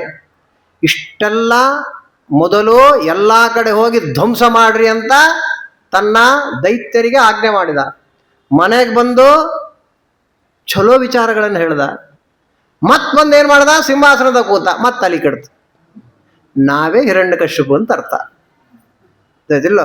ಒಂದ್ಸಲ ಭಾರಿ ಏನು ಮಾತಾಡ್ತಾನೆ, ಎಲ್ಲರೂ ಫಿಲಾಸಫಿನೇ, ಮಾಡೋದೆಲ್ಲ ಅಬದ್ಧ, ಮಾತ್ರ ಫಿಲಾಸಫಿ ನಮ್ದು. ಇವ ನಾವೇ ಹಿರಣ್ಯಕಶ್ಯಪುಗಳಂದ್ರೆ ನಾವೇ ಅರ್ಥ. ಒಂದ್ಸಲ ಹಿಂಗೆ ಮಾತಾಡ್ತೀವಿ, ಒಂದ್ಸಲ ಹಂಗೆ ಮಾತಾಡ್ತೀವಿ. ನಮ್ಗೆ ಯಾವ್ದ್ರ ಬಗ್ಗೆನೂ ಸೀರಿಯಸ್ನೆಸ್ ಇಲ್ಲ ಅಂತ ಅರ್ಥ. ಹಾಗಾಗಿ ನಮ್ದೇ ಕಥೆ, ಎಲ್ಲವೂ ನಮ್ಮ ಕಥೆಗಳೇ ಇವೆಲ್ಲ, ಎಂದೋ ಆಗ ಹೋಗಿರ್ತಕ್ಕಂಥ ಕಥೆಗಳಲ್ಲ ಇವೆಲ್ಲವೂ ಕೂಡ. ಅಂದ ಮೇಲೆ ಡಬಲ್ ಸ್ಟ್ಯಾಂಡರ್ಡ್ ಅಂತ ಏನಂತೀವಲ್ಲ ಹಾಗೆ ನಾವೇ ಇರ್ತಕ್ಕಂಥವರಾಗಿದ್ದೀವಿ, ವಿರುದ್ಧವಾಗಿ ಮಾತಾಡ್ತಕ್ಕಂಥವರಾಗ್ತೀವಿ. ಮತ್ತು ಫಿಲಾಸಫಿ ಮಾತಾಡ್ತಾನ್ರಿ ಮನುಷ್ಯ. ಯಾಕ್ರಿ ಸಂಧ್ಯಾವಂದನ ಮಾಡಿಲ್ಲ ಅಂತಂದ್ರೆ ಏನು ಮಾಡ್ಲಿಕ್ಕಾಗತ್ತೆ ಸರ್? ಏನು ಸ್ವಾತಂತ್ರ್ಯ ಇದೆ ನಮ್ಮಲ್ಲಿ? ಎಲ್ಲ ದೇವ್ರ ಕೈಯಾಗ. ಅವನ ಮನಸ್ಸು ಕೊಟ್ಟರೆ ಉಂಟು. ಫಿಲಾಸಫಿ ಮಾತಾಡ್ತಾನೆ, ಮಾಡೋದೆಲ್ಲ ಅಬದ್ಧ ಕೆಲಸ ಮಾಡ್ತಾರೆ. ಎಲ್ಲರೂ ಯಾರಕ್ಕ ನೋಡ್ರಿ, ಎಲ್ಲರೂ ಫಿಲಾಸಫಿನೇ ಮಾತಾಡ್ದಿವತ್ತು. ಕಪಾಳ ಹೊಡೆದ್ಬಿಡ್ಬೇಕಂತ ಅವರಿಗೆ. ಯಾಕ್ರೆ ಹೊಡೆದ್ರಂದ್ರೆ ಏನು ಮಾಡಿ ದೇವರು ಹೊಡೆಯಂದ ಹೊಡೆದಂತ. ಫಿಲಾಸಫಿಯಿಂದಲೇ ಉತ್ತರ ಕೊಡ್ಬೇಕಿಂತವರಿಗೆ, ಅಯೋಗ್ಯರಿಗೆ. ಅದು ಇಲ್ಲ, ಇಂಥ ವಿಚಿತ್ರ ಜನಗಳಾಗಿರ್ತಕ್ಕಂಥದ್ದು. ಈ ಕಡೆ ಬಂದ ಅವನ್ ತಲೆ ಕೆಡ್ತು, ಮತ್ತ ಅವನಿಗೆ ಏನ್ ಕೆಲ ಕೆಡ್ತು? ಅವನಿಗೆ ನಾ ಸಾಯ್ತೀನಲ್ಲ ತಲೆಗೆ ಬಂತು ನೋಡ್ರಿ ಅವನಿಗೆ. ಯಾರು ಜೀವನದಾಗೆ ಬಹಳ ಸುಖವಾಗಿರ್ತಾರೆ ನೋಡ್ರಿ, ಅವರಿಗೆ ಸಾವು ಭಯಂಕರ ಕಾಣುದು. ತುಂಬಾ ಕಷ್ಟ ಇದ್ದಾರೆ, ಹೋಲ್ಬಿಡ ಒಂದು ಹೋದ್ರೆ ಚಲೋ ಅಂದ್ಬಿಡ್ತಾನೆ. ಅದಲ್ಲ, ಬಹಳ ಕಷ್ಟ ಬಂದಾಗ ಹೋಗ್ತೀವಿಲ್ಲ, ಹೋದ್ರೆ ಹೋಯ್ತು ಬಿಡೋದು ಅಂದ್ಬಿಡ್ತಾನೆ. ಆದ್ರೆ ಬಹಳ ಸುಖವಾಗಿದ್ಬಿಟ್ಟ ಅಂದ್ರೆ ತಲೆ ಕೆಟ್ಬಿಡು. ನಾ ಸಾಯ್ತೀನಲ್ಲ ತಲೆಗೆ ಬಂತವನಿಗೆ. ಏನ್ ಮಾಡ್ದವನ? ಸತೇಪೇ ಮಂದರ ದ್ರೋಣ್ಯಂ ತಪಃ ಪರಮದಾರುಣಂ ಊರ್ಧ್ವಭಾಗುರ್ನಭೋ ದೃಷ್ಟಿ ಪಾದಾಂಗುಷ್ಟ ಶ್ರಿತಾವನಿ. ಮಂದರ ಪರ್ವತ ಅನ್ನತಕ್ಕಂಥದ್ದಕ್ಕೆ ಬಂದ್ಬಿಟ್ಟ. ಪ್ರಚಂಡವಾಗಿರತಕ್ಕಂತಹ ತಮೋಪ್ರಧಾನವಾದ ತಪಸ್ಸನ್ನು ಮಾಡ್ತಾ ಇದ್ದಾನೆ. ಹೇಗೆ ತಪಸ್ಸು ಮಾಡ್ತಾ ಇದ್ದಾನೆ? ಊರ್ಧ್ವಭಾಗುರ್ನಭೋ ದೃಷ್ಟಿ, ಎರಡು ಕೈಗಳನ್ನು ಮೇಲೆತ್ತಿಬಿಟ್ಟಿದ್ದಾನೆ. ದಿಟ್ಟಿಸಿ ಆಕಾಶ ನೋಡ್ಬೇಕ್ರಿ. ಬಿಸಿಲು ಬರಲಿ ಮಳೆ ಬರಲಿ ಏನೇ ಬರಲಿ ಕಣ್ ತೆಗಿಬಾರದು. ದಿಟ್ಟಿಸಿ ಆಕಾಶವನ್ನ ನೋಡ್ತಾ ಇದ್ದಾನೆ.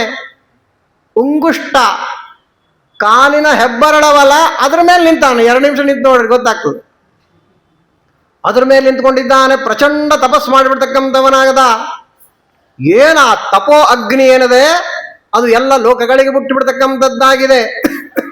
ಆಶ್ಚರ್ಯಪಡ್ತಕ್ಕಂಥವರಾಗ್ತಾ ಇದ್ದಾರೆ ಎಲ್ಲರೂ ಕೂಡ. ಆಗ ಸ್ವಯಂ ಬ್ರಹ್ಮದೇವರು ಬಂದ್ಬಿಟ್ರು ಅಲ್ಲಿ ನೋಡ್ತಾ ಇದ್ದಾರೆ. ತಂ ದದರ್ಶ ಪ್ರತಿಚ್ಛನ್ನಂ ವಲ್ಮೀಕ ತೃಣಕೀಚ ಕೈಗಿ. ಹಂಸಾರೂಢರಾಗಿ ತನ್ನ ಪರಿವಾರ ಸಮೇತವಾಗಿ ಬ್ರಹ್ಮದೇವರು ಬಂದ್ರಲ್ಲಿಗೆ. ನೋಡ್ತಾರೆ, ವಿಚಿತ್ರವಾದ ಒಂದು ದೃಶ್ಯ. ಹುತ್ತ ಬೆಳ್ಕೊಂಡ್ಬಿಟ್ಟದ ಅವನ ಮೇಲೆ. ಇರುವಿಗಳು ಇನ್ನೊಂದು ಮತ್ತೊಂದೆಲ್ಲ ಅವನ ದೇಹ ತಿಂದ್ಬಿಟ್ಟವೆ. ಅಲ್ಲಲ್ಲೇ ಒಂದು ಚೂರು ಮೇಧಸ್ಸು, ಒಂದು ಚೂರು ಮಾಂಸದ ಖಂಡ ಕಾಣ್ತದೆ ಹೊರತು ಪೂರ್ತಿ ಸ್ಕೆಲಿಟನ್ ಆಗಿಬಿಟ್ಟಾನೆ. ತಪಸ್ಸು ಮಾಡ್ತಾ ಇದ್ದ. ಒಂದು ಏಕಾಸಿ ಮಾಡ್ಲಿಕ್ಕೆ ಅಳ್ತೀವಿ ನಾವು. ಹಂಗಿದೆ ನೋಡ್ರಿ. ಇದೆಲ್ಲ ಸಾಧ್ಯ ಏನ್ರಿ ಆಚಾರ್ಯ? ಏನು ಹುಚ್ಚುಚ್ಚು ಕಥೆ ಅಂದ್ರೆ ಹುಚ್ಚುಚ್ಚು ಕಥೆ ತಿಳ್ಕೊಬೇಡ್ರಿ. ಇದು ಇವನು ಕೃತಯುಗದ ಕಥೆ. ಇದು ಕೃತಯುಗದಲ್ಲಿ ಪ್ರಾಣ ಎಲ್ಲಿವರೆಗೆ ಇರ್ತದೆ? ಅಸ್ಥಿಗತ ಪ್ರಾಣ. ಅಸ್ಥಿ ಎಲ್ಲಿವರೆಗೆ ಇರ್ತದ ಅಲ್ಲಿವರೆಗೆ ಪ್ರಾಣ ಹೋಗುದಿಲ್ಲ. ಅದೇ ತ್ರೇತಾಯುಗದಲ್ಲಿ ಮಾಂಸಗತ ಪ್ರಾಣ. ದ್ವಾಪರಕ್ಕೆ ಬಂದ್ರೆ ರಕ್ತಗತ ಪ್ರಾಣ. ಅದಕ್ಕೆ ಭೀಷ್ಮಾಚಾರ್ಯ ರಕ್ತ ಸುರಿತಾನೆ ಇದೆ ಬದುಕಿದ್ರು.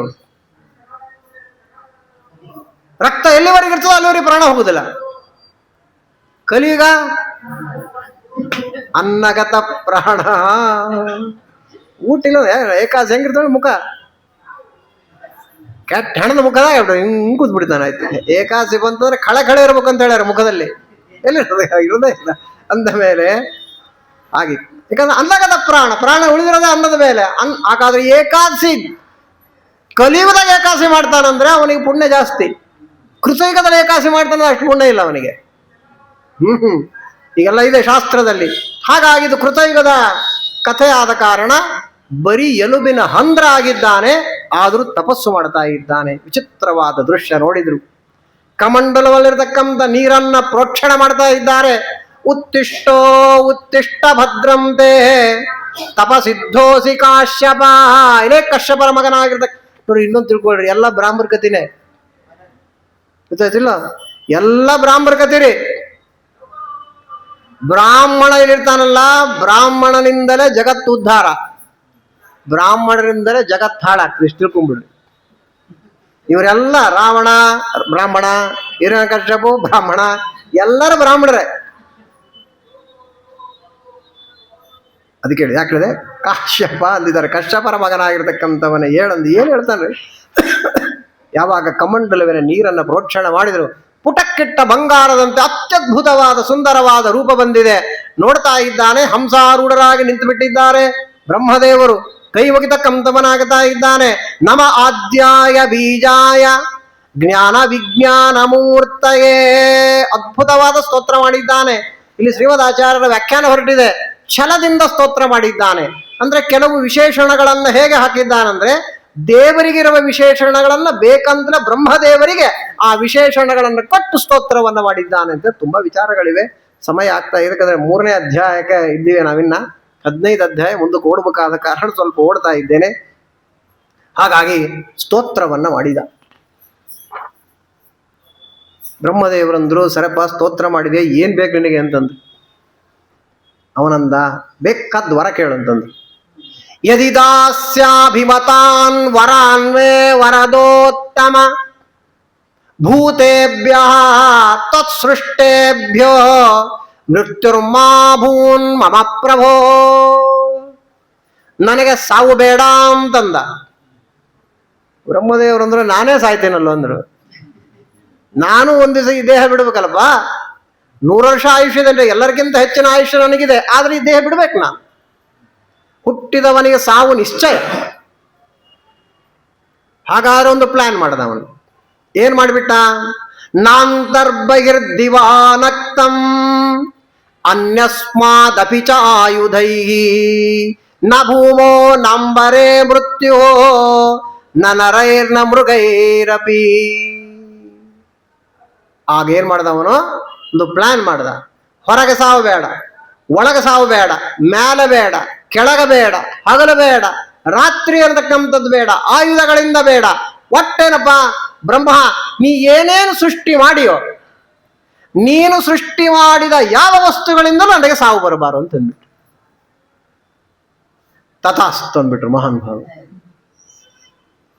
ಯಾಕಂದ್ರು ಅಂತಂದ್ರೆ, ನನ್ನನ್ನೇ ಸೃಷ್ಟಿ ಮಾಡಿದ ಇನ್ನೊಂದು ವಸ್ತದೆ, ಅದೇ ಬಂದು ನೀನು ನೋಡ್ಕೊಂತದೆ ಅನ್ನತಕ್ಕಂಥದ್ದಾಗಿ ಹೇಳಿಬಿಡ್ತಕ್ಕಂಥವರಾಗಿದ್ದಾರೆ. ಅಂತಾರೆ ತಾತಾಮೇ ದುರ್ಲಭ ಪುಂಸೋ ಹಿರಣ್ಯಕಶ್ಯಪೋ. ಇಂತಹ ವರವನ್ನ ಇದುವರೆಗೆ ಯಾರು ಕೇಳಿಲ್ಲ, ಯಾರಿಗೂ ನಾನು ಕೊಟ್ಟಿಲ್ಲ. ಆದರೆ ನಿನ್ನ ತಪಸ್ಸು ಆ ರೀತಿ ಮಾಡಿದ್ದೆ, ಆದ ಕಾರಣ ಕೊಟ್ಟಿದ್ದೇನೆ ಅಂತ ಹೇಳಿಬಿಟ್ರು. ಅದೃಶ್ಯರಾಗಿಬಿಟ್ರು. ಮೊದಲೇ ಕೋತಿಗೆ ಹೆಂಡ ಕುಡಿಸಿ ಅದಕ್ಕೊಂದು ಚೋಳು ಕಡಿಸಿ ಅದರೊಳಗೊಂದು ದೆವ್ ಹಾಕೊಂಡ್ಬಿಟ್ರೆ ಏನಾಗ್ತದ್ರ ಆಟ. ಆಹಾ, ಹಂಗಾಯ್ತು ಇವನ ಹಣೆ ಬರ. ಇನ್ನು ಮೇಲೆ ಮೊದಲೇ ದುಷ್ಟನಾಗಿರ್ತಕ್ಕಂಥವ ವರ ಬೇರೆ ಸಿಕ್ಬಿಡ್ತು. ಹುಚ್ಚಾಪಟ್ಟಿಯಾಗಿ 3 ಲೋಕಗಳನ್ನು ಗೆದ್ದು ಬಿಡ್ತಕ್ಕಂಥವನಾಗಿದ್ದಾನೆ.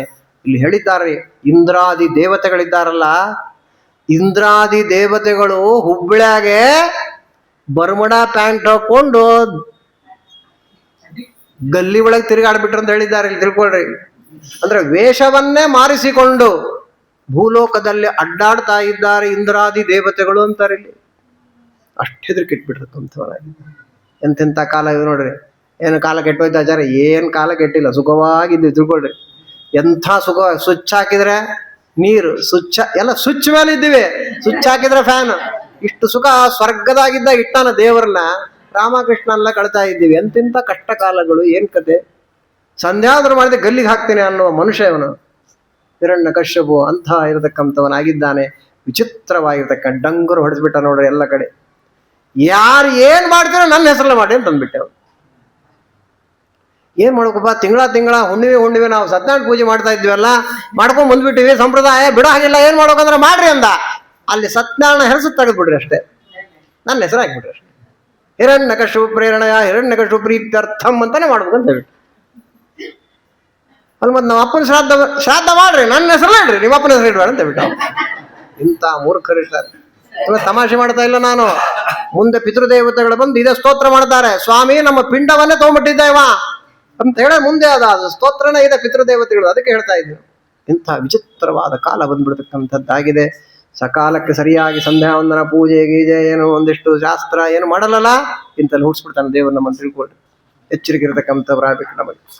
ಸರಿ, ವಿಚಿತ್ರವಾಗಿ 5,000 ವರ್ಷಗಳ ಕಾಲ ರಾಜ್ಯಭಾರ ಮಾಡಿಬಿಟ್ಟ. ಒಂದಲ್ಲ ಎರಡಲ್ಲ ತಿಳ್ಕೊಳ್ರಿ. ಇದೇ ರೀತಿ ಅವನದೇ ಶಾಸನ. ಯಾವ್ದಿಲ್ಲ, ದೇವ್ರ ಪೂಜೆ ಇಲ್ಲ, ಸಂಧ್ಯಾ ಇಲ್ಲ, ಇನ್ನೊಂದಿಲ್ಲ, ಏಕಾದಶಿ ಇಲ್ಲ, ಪಾಠಶಾಲೆ. ನಾ ಹೇಳ್ದಾಗ ನಡಿಲ್ಲ ಅಂದ್ಬಿಟ್ಟೆ. ಋಷಿ ಮುನಿಗಳು ದೇವತೆಗಳೆಲ್ಲರೂ ಕೂಡ ಭಗವಂತನ ಸ್ತೋತ್ರ ಮಾಡ್ತಾ ಇದ್ದಾರೆ. ಓಂ ನಮೋ ಭಗವತೆ ಮಹಾಪುರುಷಾಯ ಮಹಾತ್ಮನೆ ವಿಶುದ್ಧಾನುಭವಾನಂದ ಸಂದೋಹಾಯ ಯಥೋ ಭಯಂ. ಎಲ್ಲರೂ ಸ್ತೋತ್ರ ಮಾಡಿದ್ದಾರೆ. ಸ್ವಾಮಿ ಇವನ ಉಪಟಳ ಜಾಸ್ತಿ ಆಗತಕ್ಕಂಥದ್ದಾಗಿದೆ, ಹೇಗಾರು ಮಾಡಿ ಇವನನ್ನು ಕಾಪಾಡ್ತಕ್ಕಂಥವನಾಗಿ ಇವನಿಂದ ಅಂತಂದಾಗ ಆಕಾಶವಾಣಿ ಮೂಲಕವಾಗಿ ದೇವರು ಮಾತಾಡ್ತಾ ಇದ್ದಾನೆ. ಮಾ ಭೈಷ್ಟ ವಿಭುಧ ಶ್ರೇಷ್ಠ. ಏನೋ ದೇವತೆಗಳಾಗಿರ್ತಕ್ಕಂಥವ್ರು, ಋಷಿಮುನಿಗಳಾಗಿರ್ತಕ್ಕಂಥವ್ರು ಹೆದರ್ಕೊಳ್ತಕ್ಕಂಥವ್ರಾಗಬೇಡ್ರಿ. ಅವಶ್ಯವಾಗಿ ನಾನು ಅವತಾರವನ್ನ ಮಾಡಿ ಇವನಿಗೊಂದು ಗತಿ ಕಾಣಿಸ್ತೇನೆ ಅಂತಂದು. ಯಾವಾಗ ಬರ್ತಿ ಅಂತ ಕೇಳಿದ್ರು. ಯದಾ ದೇವೇಶು ವೇದೇಶು ಗೋಷು ವಿಪ್ರೇಶು ಸಾಧುಷು ಧರ್ಮೇ ಮಯಿ ಚ ವಿದ್ವೇಷ ಸವಾ ಆಶು ವಿನಶ್ಯತಿ. ಯಾವಾಗ ದೇವತೆಗಳಲ್ಲಿ, ವೇದಗಳಲ್ಲಿ, ಗೋವುಗಳಲ್ಲಿ, ಬ್ರಾಹ್ಮಣರಲ್ಲಿ, ಸಾಧು ಸತ್ಪುರುಷರಾಗಿರ್ತಕ್ಕಂಥವರಲ್ಲಿ ಧರ್ಮದಲ್ಲಿ ಮೈಚ ವಿದ್ವೇಷ, ನನ್ನಲ್ಲಿ ವಿಚಿತ್ರವಾದ ದ್ವೇಷವಂತ ಮಾಡ್ತಾನೋ ಆವಾಗ ಇವನು ಸಾಯ್ತಕ್ಕಂಥವ, ನಾನು ಆವಾಗ ನಾ ಬರ್ತೇನೆ ಅಂತ. ಅವರಂದ್ರು ಈಗ ಏನ್ ಕಡಿಮೆ ಆಗಿದೆ ಮಾರಾಯ, ಇದೇ ತಾನೇ ಮಾಡ್ತಾ ಇದ್ದಾನೆ, 5,000 ವರ್ಷ ಆಗೋಯ್ತು ಒದ್ದಾಡ್ತಾ ಇದ್ದೇವೆ ಅಂತಂದು, ಯಾವಾಗ ಬರ್ತೀವಿ ಹೇಳು ಅಂತಂದಾಗ ಪರಮಾತ್ಮ ಅಂತಾನ್ರಿ, ನಿರ್ವೈರಾಯ ಪ್ರಶಾಂತಾಯ ಸ್ವಸುತಾಯ ಮಹಾತ್ಮನೇ ಪ್ರಹ್ಲಾದಾಯ ಯದಾ ದೃಕ್ಕೇತೋ ಹನಿಷ್ವೇಪಿ ವರೋರ್ಜಿತಂ. ಪರಮಾತ್ಮಂದ ನಿರ್ವೈರಾಯ ಅಜಾತ ಶತ್ರುವಾದ, ಪ್ರಶಾಂತಾಯ ಯಾವಾಗಲೂ ಭಗವಂತನಲ್ಲಿ ಮನಸ್ಸಿಟ್ಟಿರತಕ್ಕಂತಹ, ಸ್ವಸುತಾಯ ತನ್ನ ಸ್ವಂತ ಮಗನಾದ ಮಹಾತ್ಮನಾದ ಪ್ರಹ್ಲಾದನನ್ನ ಕೊಲ್ಲುವಷ್ಟು ದ್ವೇಷವನ್ನು ಯಾವಾಗ ಮಾಡ್ತಾನೋ ಆವಾಗ ಬರ್ತೇನೆ ಅಂತಂದ್ಬಿಟ್ಟದೆ. ಇಲ್ಲೊಂದು ಪ್ರಶ್ನೆ ಮಾಡ್ಕೊಂಡಿದ್ದಾರೆ ಶ್ರೀಮದ್ ಆನಂದ ತೀರ್ಥ ಭಗವತ್ಪಾದಾಚಾರ್ಯರು. ಅಲ್ಲ, ದೇವತೆಗಳು ಬಾ ಅಂದ್ರೆ ಬರಲಿಲ್ಲ, ಪ್ರಹ್ಲಾದ ಬಾ ಅಂದಾಗ ಬರ್ತೀನಿ ಅಂತಂತಲ್ಲ, ಹಾಗಾದ್ರೆ ದೇವತೆಗಳಿಗಿಂತಲೂ ಕೂಡ ಪ್ರಹ್ಲಾದನೇ ಶ್ರೇಷ್ಠನ? ಈ ಪ್ರಶ್ನೆ ನಾವು ಮಾಡ್ಕೊಂಡಿಲ್ಲ, ಶ್ರೀಮದಾಚಾರ್ಯ ಮಾಡ್ಕೊಂಡಿದ್ದಾರೆ ಅದನ್ನು. ಹಾಗಾದ್ರೆ ಪ್ರಹ್ಲಾದರಾದರೆ ಶ್ರೇಷ್ಠರಾಗ್ಬಿಟ್ರ ದೇವತೆಗಳಿಗಿಂತ ಅಂದ್ರೆ ಅಲ್ಲ. ಆಚಾರ್ಯರು ಇಲ್ಲಿ ಪ್ರಮಾಣ ಕೊಡ್ತಾ ಇದ್ದಾರೆ. ಯತ್ರ ಕ್ವಚ ಯಶಸ್ಥಾನಂ ಅನ್ಯೇಷಾಮಿತಿ ಕೇಶವಃ ಸರ್ವತ್ರಾಪಿತು ದೇವಾನಾಂ. ಎಷ್ಟು ಸುಂದರವಾಗಿರ್ತಕ್ಕಂಥ ಶ್ರೀಮದಾಚಾರ್ಯ ವ್ಯಾಖ್ಯಾನಗಳು. ದೇವತೆಗಳ ಸ್ಥಾನ ದೇವತೆಗಳದೇ, ಪ್ರಹ್ಲಾದಾದಿಗಳ ಸ್ಥಾನ ಪ್ರಹ್ಲಾದರದೇ.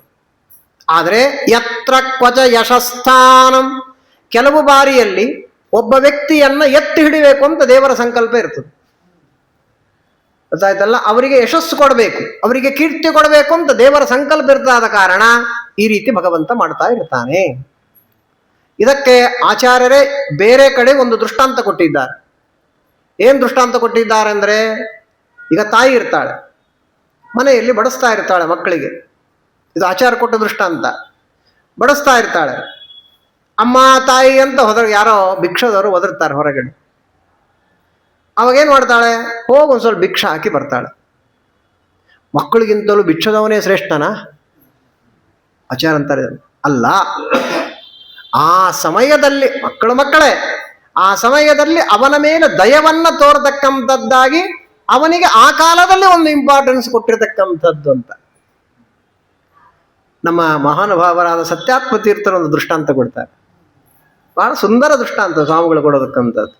ಅವ್ರು ಹೇಳ್ತಾರೆ, ಹೆಂಗೆ ಹೇಳಿದ್ರು ಅಂದ್ರೆ ಸ್ವಾಮಿಗಳು, ಪ್ರಹ್ಲಾದರಾಜರು ಹೇಗೆ, ದೇವತೆಗಳು ಉತ್ತಮರಾದ ದೇವತೆಗಳು ಹೇಗೆ ಅಂತಂದ್ರೆ, ಈಗ ನಮ್ಮ ಮಠದಲ್ಲಿ ಪೂಜೆ ನಡೀತಾ ಇರೋದು, ಮೂಲರಾಮ ದೇವರ ಪೂಜೆ ನಡೀತಾ ಇರ್ತದೆ. ನಡೆಯುವಾಗ ಏನಾಗ್ತದೆ, ಆ ಮೂರ್ತಿಗಳ ಮೇಲೆ ವಜ್ರ ವೈಢೂರ್ಯಗಳೆಲ್ಲ ಇವೆ, ಪ್ರಾಚೀನ ಕಾಲದ್ದು. ಪುಷ್ಪಾರ್ಚನೆ ಬರುತ್ತೆ. ಪುಷ್ಪ ಏನು ಮಾಡ್ತದೆ, ಆ ವಜ್ರಗಳ ಮೇಲೆ ಬಂದು ಕೂಡ್ತದೆ. ಪುಷ್ಪಗಳೇನು ಮಾಡ್ತವೆ, ವಜ್ರಗಳು ಕಾಣದೇ ಇಲ್ಲ, ಆಭರಣಗಳೇ ಕಾಣಲ್ಲ, ಅಂದಮೇಲೆ ಪುಷ್ಪಗಳೇ ಕಾಣ್ತವೆ ಎಲ್ಲರಿಗೂ ಕೂಡ, ನೋಡ್ಲಿಕ್ಕೂ ಚಂದ ಕಾಣ್ತದೆ. ಎಷ್ಟೊತ್ತು? 10 ನಿಮಿಷ, ಬೇಡ 15 ನಿಮಿಷ. ಆಮೇಲೆ ಏನಾಗ್ತದೆ, ಆ ಹೂಗಳೆಲ್ಲ ನಿರ್ಮಾಲ್ಯವಾಗಿ ಕೆಳಗೆ ಬಂದ್ಬಿಡ್ತವೆ. ಆದ್ರೆ ವಜ್ರ ವೈಢೂರ್ಯಗಳೇನವಲ್ಲ, ಮುತ್ತು ರತ್ನಗಳು, ಸರ, ಅವನ್ನ ಹಾಗೇನೆ ಭುಜಂಗಿಸ್ತಾರೆ. ಆ ವಜ್ರ ವೈಢೂರ್ಯಗಳ ಸರ ಆಭರಣಗಳಿದ್ದ ಹಾಗೆ ಉತ್ತಮರಾದ ಬ್ರಹ್ಮಾದಿ ದೇವತೆಗಳು, ಈ ಪುಷ್ಪ ಇದ್ದ ಹಾಗೆ ಪ್ರಹ್ಲಾದ, ಧ್ರುವರಾಜ ಮೊದಲಾಗಿರ್ತಕ್ಕಂಥದ್ದು. ಎಷ್ಟು ಚೆನ್ನಾಗಿದೆ ದೃಷ್ಟಾಂತ ಅಂದ್ರೆ, ಯತ್ರ ಕ್ವಚ ಯಶಸ್, ಆ ಸಂದರ್ಭದಲ್ಲಿ ಅದು ಮೆರೀತದೆ. ಆದ್ರೆ ವಸ್ತುತಃ ವಜ್ರ ವೈಢೂರ್ಯಗಳಾಗಿರ್ತಕ್ಕಂಥದ್ದು ದೇವರ ಸಮೇತವೇ ಅದನ್ನ ಭುಜಂಗಿಸ್ಬಿಡ್ತಕ್ಕಂಥವ್ರಾಗ್ತಾರಲ್ವಾ, ಅಷ್ಟು ವ್ಯತ್ಯಾಸ ಇರತಕ್ಕಂಥದ್ದಾಗಿದೆ ಅಂತ ಇಲ್ಲಿ ಒಂದು ಕ್ಲಾರಿಟಿ ಅನ್ನತಕ್ಕಂಥದ್ದನ್ನು ಕೊಟ್ಟಿ. ಅಂದರೆ ತಾರತಮ್ಯ ಅನ್ನತಕ್ಕಂಥದ್ದು ಏನಿದೆ ಅದನ್ನು ಎಲ್ಲ ಕಡೆ ತಿಳಿಬೇಕು ಅಂತ ನಾರದರಂತಾರೆ. ಇಂತಹ ಹಿರಣ್ಯಕಶ್ಯಪ ಏನಿದ್ದಾನೆ, ಆ ಹಿರಣ್ಯಕಶ್ಯಪಿಗೆ ತಸ್ಯ ದೈತ್ಯ ಪತೆ ಪುತ್ರಾಶ್ಚತ್ವಾರ ಪರಮಾದ್ಭುತ, ಇವನ ಸ್ವಭಾವಕ್ಕೆ ವಿರುದ್ಧವಾದ ಸ್ವಭಾವವುಳ್ಳ 4 ಮಹಾನುಭಾವರಾದ 4 ಮಕ್ಕಳು ಅವನಿಗೆ ಆದ. ಆ 4 ಮಕ್ಕಳಲ್ಲಿ ಜ್ಯೇಷ್ಠನಾದವನು ಶ್ರೇಷ್ಠನಾದವನೇ ಪ್ರಹ್ಲಾದ. ಎಂಥವ ಪ್ರಹ್ಲಾದ? ಬ್ರಹ್ಮಣ್ಯ ಶೀಲ ಸಂಪನ್ನ ಸತ್ಯಸಂಧೋ ಜಿತೇಂದ್ರಿಯ. ಸ್ವಯಂ ನಾರದರು ಗುರುಗಳು. ನಾರದರು ಪ್ರಹ್ಲಾದರಾಜ ಗುರುಗಳೇ ಬಾಯಿ ತುಂಬ ಹೊಗಳ್ತಾ ಇದ್ದಾರೆ. ಎಂಥವ ಬ್ರಹ್ಮಣ್ಯ. ಬ್ರಹ್ಮ ಅಂದ್ರೆ ವೇದಗಳು. ಎರಡರ್ಥ. ಬ್ರಹ್ಮಣ್ಯ ಅಂತಂದ್ರೆ ಬ್ರಾಹ್ಮಣರು ಅಂದ್ರೆ ಅತ್ಯಂತ ಭಕ್ತಿ ಅಂತ ಒಂದರ್ಥ. ಬ್ರಹ್ಮ ಅಂದ್ರೆ ವೇದಗಳು, ಆ ವೇದಗಳನ್ನು ಚೆನ್ನಾಗಿ ತಿಳಿದವ ಅಂತ ಅರ್ಥ. ಅಥವಾ ವೇದಗಳ ಮೂಲಕವಾಗಿ ಭಗವಂತನನ್ನು ಚೆನ್ನಾಗಿ ತಿಳಿದವ. ಬ್ರಹ್ಮಣ್ಯ ಶೀಲ ಸಂಪನ್ನ. ಈ ಶಬ್ದಗಳಿಗೆ ನಮಗೆ ಅರ್ಥ ಗೊತ್ತಾಗಬೇಕಾದ್ರೆ ಮಹಾಭಾರತಕ್ಕೆ ಹೋಗ್ಬೇಕು. ಮಹಾಭಾರತದಲ್ಲಿ ವನಪರ್ವ ಇದೆ. ಆ ವನಪರ್ವದಲ್ಲಿ ಪ್ರಹ್ಲಾದರಾಜರ ಕಥೆ ಬರ್ತದೆ. ಈ ಶೀಲ ಸಂಪನ್ನ ಅನ್ನುವ ಶಬ್ದಕ್ಕೆ ಅಲ್ಲಿ ಸುಂದರವಾದ ಅರ್ಥ ಇದೆ. ಒಂದ್ಸಲ ಏನಾಗುತ್ತೆ ಅಂದ್ರೆ 3 ಲೋಕದಲ್ಲಿ ಕೀರ್ತಿ ಪ್ರಹ್ಲಾದರಾಜರು. ಯಾರನ್ನ ಕೇಳಿದ್ರು ಏನ್ ಪ್ರಹ್ಲಾದ ಅಂತ. ಇದು ದೇವಲೋಕಕ್ಕೆ ಮುಟ್ಟಿತು. ಆ ದೇವಲೋಕದಲ್ಲಿ ಮುಟ್ಟಿದಾಗ ಇಂದ್ರದೇವರು ಬೃಹಸ್ಪತ್ಯಾಚಾರ್ಯನ ಕೇಳ್ತಾರೆ, ಗುರುಗಳೇ ಏನು ಪ್ರಹ್ಲಾದರಾಜರ ಕೀರ್ತಿ, ಪ್ರಚಂಡವಾದ ಕೀರ್ತಿ ಇದೆ, ವಾಟ್ ಈಸ್ ದ ಸೀಕ್ರೆಟ್ ಅಂತ ಕೇಳ್ತಾರೆ. ಆಗ ಬೃಹಸ್ಪತ್ಯಾಚಾರ್ಯ ದೇವತೆಗಳಿಗೆ ಗುರುಗಳಾದವರು ಹೇಳ್ತಾರೆ, ನೋಡಪ್ಪ ಪ್ರಹ್ಲಾದನಲ್ಲಿ ಶೀಲ ಅನ್ನುವ ಗುಣ ಇದೆ. ಸಂತೋಷ ಅಂತ ಹೇಳಿದ. ಒಬ್ಬ ವಟು, ಬ್ರಾಹ್ಮಣ ವಟು ರೂಪದಲ್ಲಿ ಪ್ರಹ್ಲಾದರಾಜರ ಆಸ್ಥಾನಕ್ಕೆ ಬರ್ತಾರೆ ಇಂದ್ರದೇವರು. ನಮಸ್ಕಾರ ಅಂತಂತ ಬರ್ರಿ ಅಂತ ಕರೀತಾರೆ ಪ್ರಹ್ಲಾದರಾಜರು. ಏನಿಲ್ಲ, ಕೆಲವು ಪ್ರಶ್ನೆಗಳಿತ್ತು ಅಂತಂದ್ರು. ಪ್ರಹ್ಲಾದರಾಜರಂದ್ರು, ಈಗ ಟೈಮ್ ಆಗಿದೆ, ನಾಳೆ ಬರ್ತೀರಾ ಅಂತ ಕೇಳಿದ ಪ್ರಹ್ಲಾದ. ಅವಶ್ಯವಾಗಲಿ, ಇಲ್ಲೇ ಕೂತಿರ್ತೀನಿ ಅಂತಂದ. ಅಷ್ಟಕ್ಕೇನೆ ಮನಸ್ಸು ಕರಿ ಹೋಗಿದೆ ಪ್ರಹ್ಲಾದರಾಜರಿಗೆ. ಚೇಚೆ, ಒಬ್ಬ ಬ್ರಾಹ್ಮಣನಾಗಿರ್ತಕ್ಕಂಥ ಇಷ್ಟು ನಾನು ಕಾಯಿಸಬಾರ್ದು ನಾಳೆವರೆಗೆ ಅಂತೇಳಿ ತನ್ನ ಏನು ಎಂಗೇಜ್ಮೆಂಟ್ ಇತ್ತಲ್ಲ ಅದನ್ನು ಕ್ಯಾನ್ಸಲ್ ಮಾಡ್ತಾನೆ. ಇದೇ ದಾಕ್ಷಿಣ್ಯ.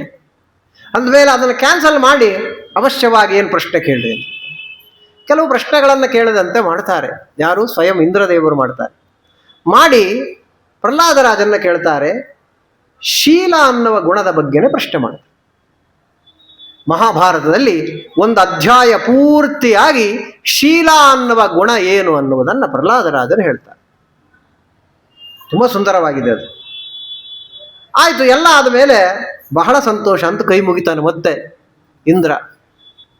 ಒಬ್ಬ ಶಿಷ್ಯ ಗುರುವಿನ ಹತ್ರ ಬಂದು ಕೇಳುವಂತೆ ಪ್ರಶ್ನೆ ಮಾಡಿದ್ದೇ ಆದ ಕಾರಣ ವರ ಕೇಳ್ಕೊ ಅಂತಂತಾರೆ ಪ್ರಹ್ಲಾದರಾಜರು. ಅವಾಗ ಏನ್ ಮಾಡ್ತಾನೆ ಇಂದ್ರ? ಆ ಶೀಲ ಗುಣ ನಂಗೆ ಕೊಟ್ಟುಬಿಡು ಅಂತಂತ.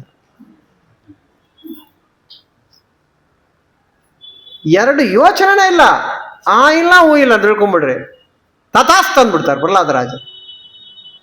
ಪ್ರಹ್ಲಾದರಾಜರ ಒಳಗಿಂದ ಒಂದು ದಿವ್ಯವಾಗಿರತಕ್ಕಂತಹ ಒಬ್ಬ ದೇವತೆ ಹೊರಗೆ ಬರ್ತಾಳೆ, ಅತಿ ಸುಂದರಳಾಗಿರ್ತಕ್ಕಂಥವಳು. ಯಾರು ನೀನು ಅಂತ ಕೇಳ್ತಾರೆ ಪ್ರಹ್ಲಾದರಾಜರು. ನಾನು ದಯಾ ಅಂತ ಹೇಳ್ತಾಳೆ.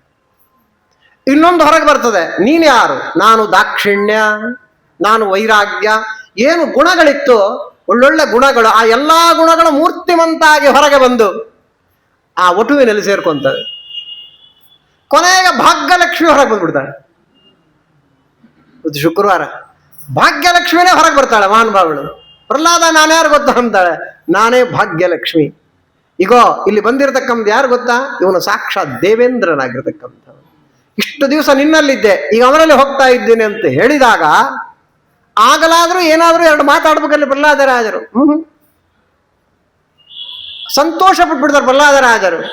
3 ಲೋಕಕ್ಕೆ ಒಡೆಯ ಅವ ಇಂದ್ರ, ದೇವತೆಗಳಿಗೆ ದೊರೆ ಅವನು.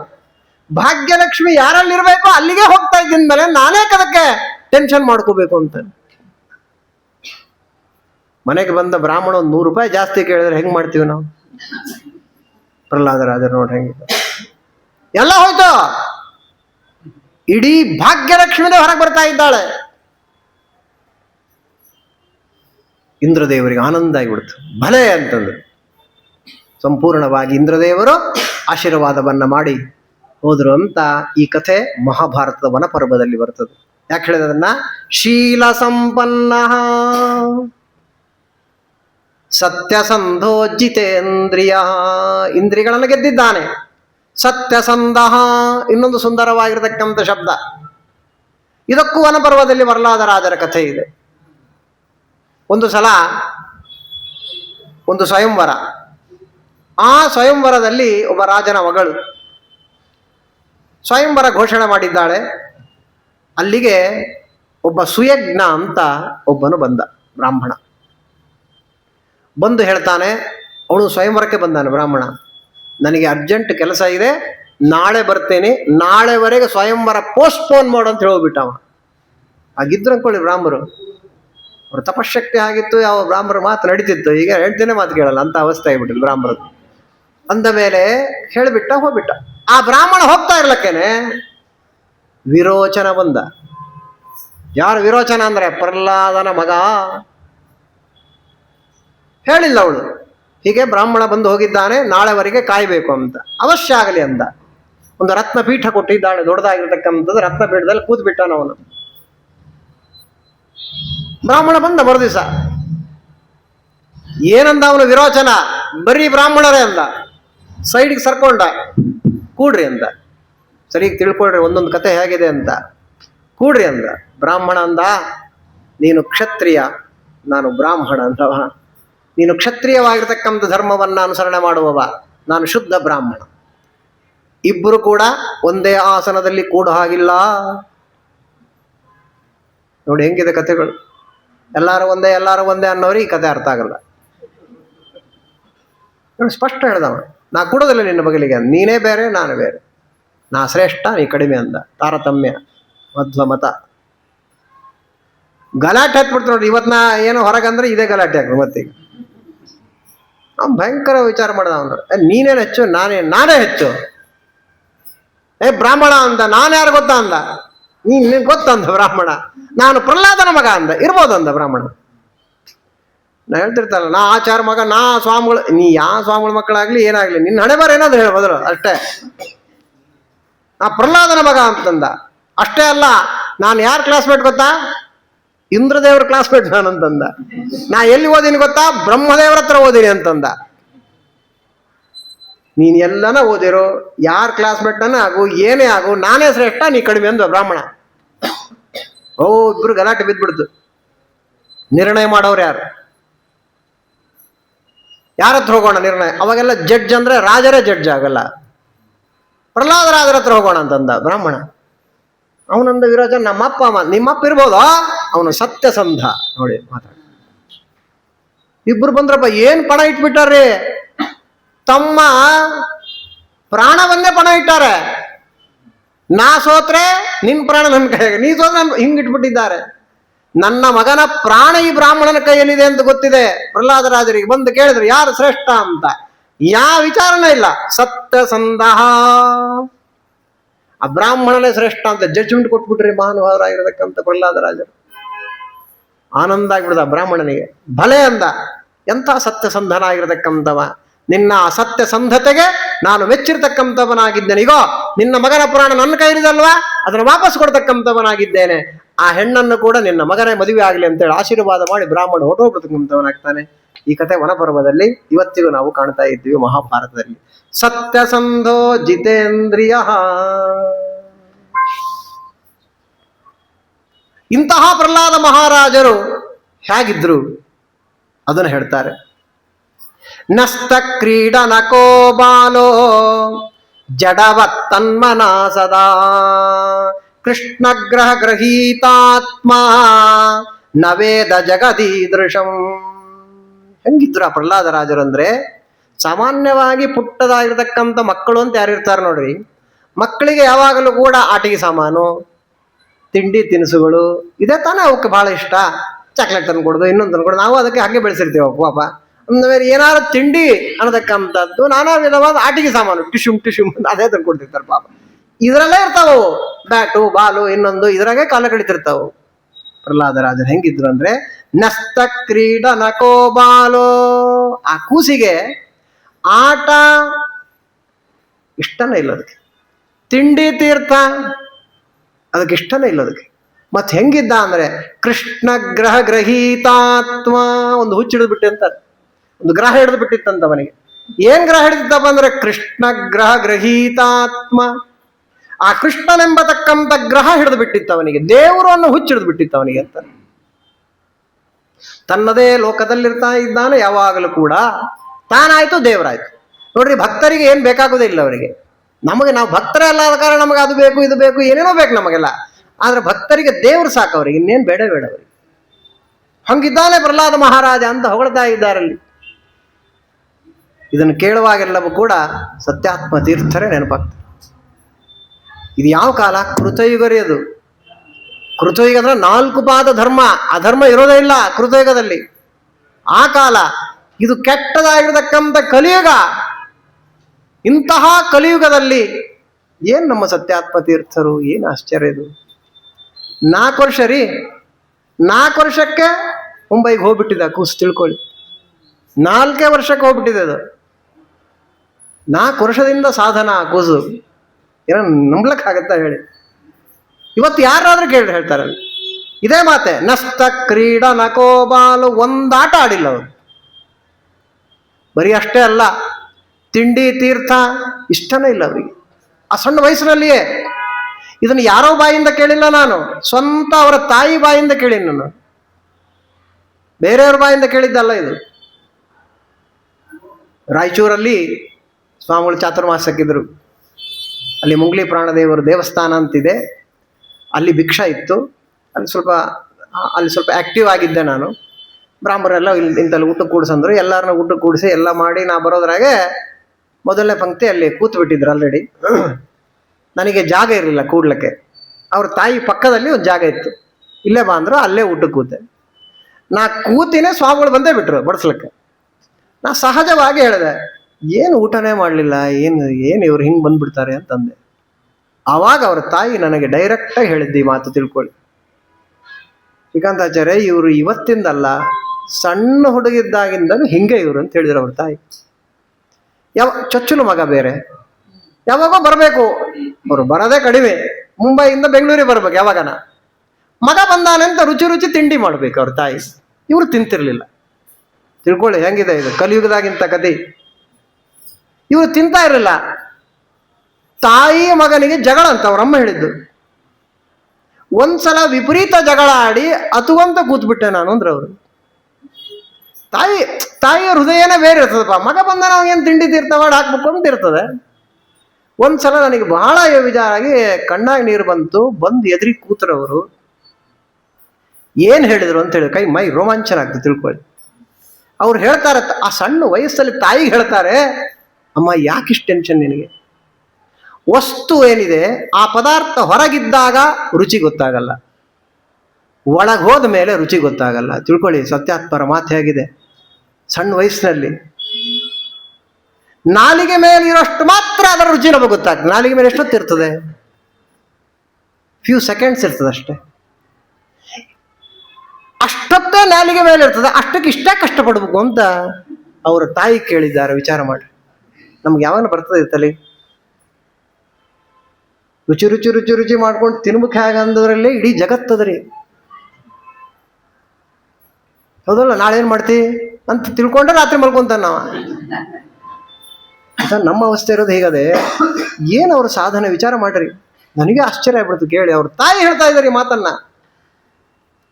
ಅಂದ್ರೆ ಆ ಸಣ್ಣ ವಯಸ್ಸಿನಲ್ಲಿ ಅವ್ರಿಗೆ ಎಷ್ಟು ವಿಚಾರ ನೋಡಿ ಹೆಂಗಿದೆ ಅವ್ರದ್ದು. ಹೊರಗಿದ್ದಾಗ ರುಚಿ ಗೊತ್ತಾಗಲ್ಲ, ಒಳಗೆ ಹೋದ್ಮೇಲೆ ರುಚಿ ಗೊತ್ತಾಗಲ್ಲ. ನಾಲಿಗೆ ಮೇಲೆ ಎಷ್ಟೊತ್ತಿರ್ತದೋ ಅಷ್ಟೊತ್ತೇ ರುಚಿ ಗೊತ್ತಾಗೋದು. ನಾಲಿಗೆ ಮೇಲೆ ಎಷ್ಟೊತ್ತೋ ಒಂದೇ ಕ್ಷಣ. ಅಷ್ಟಕ್ಕಿಷ್ಟ ಕಷ್ಟಪಡ್ಬೇಕು ನಾನಾ ರುಚಿಗಳನ್ನು ಮಾಡಿಕೊಂಡು. ಅವತ್ತು ಸಣ್ಣ ಹುಡುಗಿದ್ದಾಗ ಹೇಳಿದ ಮಾತು ಇವತ್ತಿಗೂ ಹಂಗೆ ಇದ್ದಾರಲ್ರಿ ಮಹಾನುಭಾವರು. ಆಶ್ಚರ್ಯ ಆಗ್ತದೆ ನೋಡಿದ್ರೆ. ಅಕಸ್ಮಾತ್ ಏನಾದರೂ ಕೂಡ ಪಾಯಸದಲ್ಲಿ ದ್ರಾಕ್ಷಿ ಗೋಡಂಬಿ ಹಾಕಿದ್ರೋ ಅವತ್ತು ಅದು ಸರಿಸ್ಬಿಟ್ರಂತಾನೆ ಅರ್ಥ. ನೋಡಿದ್ದೀನಿ ನಾನು ಪ್ರತ್ಯಕ್ಷ. ಪಾಪ ಅಲ್ಲಿ ನಿಂತಿರ್ತಾರೆ ಅವ್ರ ತಾಯಿ, ಏನೋ ಮಾಡಿ ಒಂದು ಹೇಳೋದು ಕುಟ್ಟು ಹಾಕಿಬಿಡೋರು. ಕುಟ್ಟು ಹಾಕಿಬಿಟ್ರು ಗೊತ್ತಾಗ್ಬಿಡ್ತಾವ್ರಿ. ಅವ್ರು ವಿಚಿತ್ರ ಇದ್ದಾರೆ, ಮುಟ್ಟದಲ್ರಿ. ಅದು ಹೇಳ್ತಾ ಕೂತ್ರೆ ಅದೇ ಒಂದು ದೊಡ್ಡದಾಗಿರ್ತಕ್ಕಂಥ ಪುರಾಣ ಆಗ್ತದೆ. ಅದು ನಮ್ಮ ಮಠದ ಹೆಮ್ಮೆ. ಅದು ಉತ್ತರಾದಿ ಮಠ ಅಂದ್ರೇ ಹಾಗೆ. ಏನು ಶುದ್ಧವಾದ ಆಚರಣೆಗಳು, ಅವರ ಭಾವನೆಗಳು, ಅದೇನದು ಹೇಳ್ಕೊಟ್ರೆ ಬರತಕ್ಕಂಥದ್ದಲ್ಲ. ಅದು ಸ್ವಯಂ ಆಗಿದೆ. ಆ ಪೀಠ ಹಾಗೆ ಆರಿಸ್ಕೊಳ್ತದೆ ಅಂಥ ವ್ಯಕ್ತಿಗಳನ್ನು ಅನ್ನೋದಕ್ಕೆ ಸತ್ಯಾತ್ಮರೇ ಸಾಕ್ಷಿ ಆಗಿರ್ತಕ್ಕಂಥದ್ದು ಆಗಿದೆ. ಶುದ್ಧವಾದ ಆಚರಣೆ.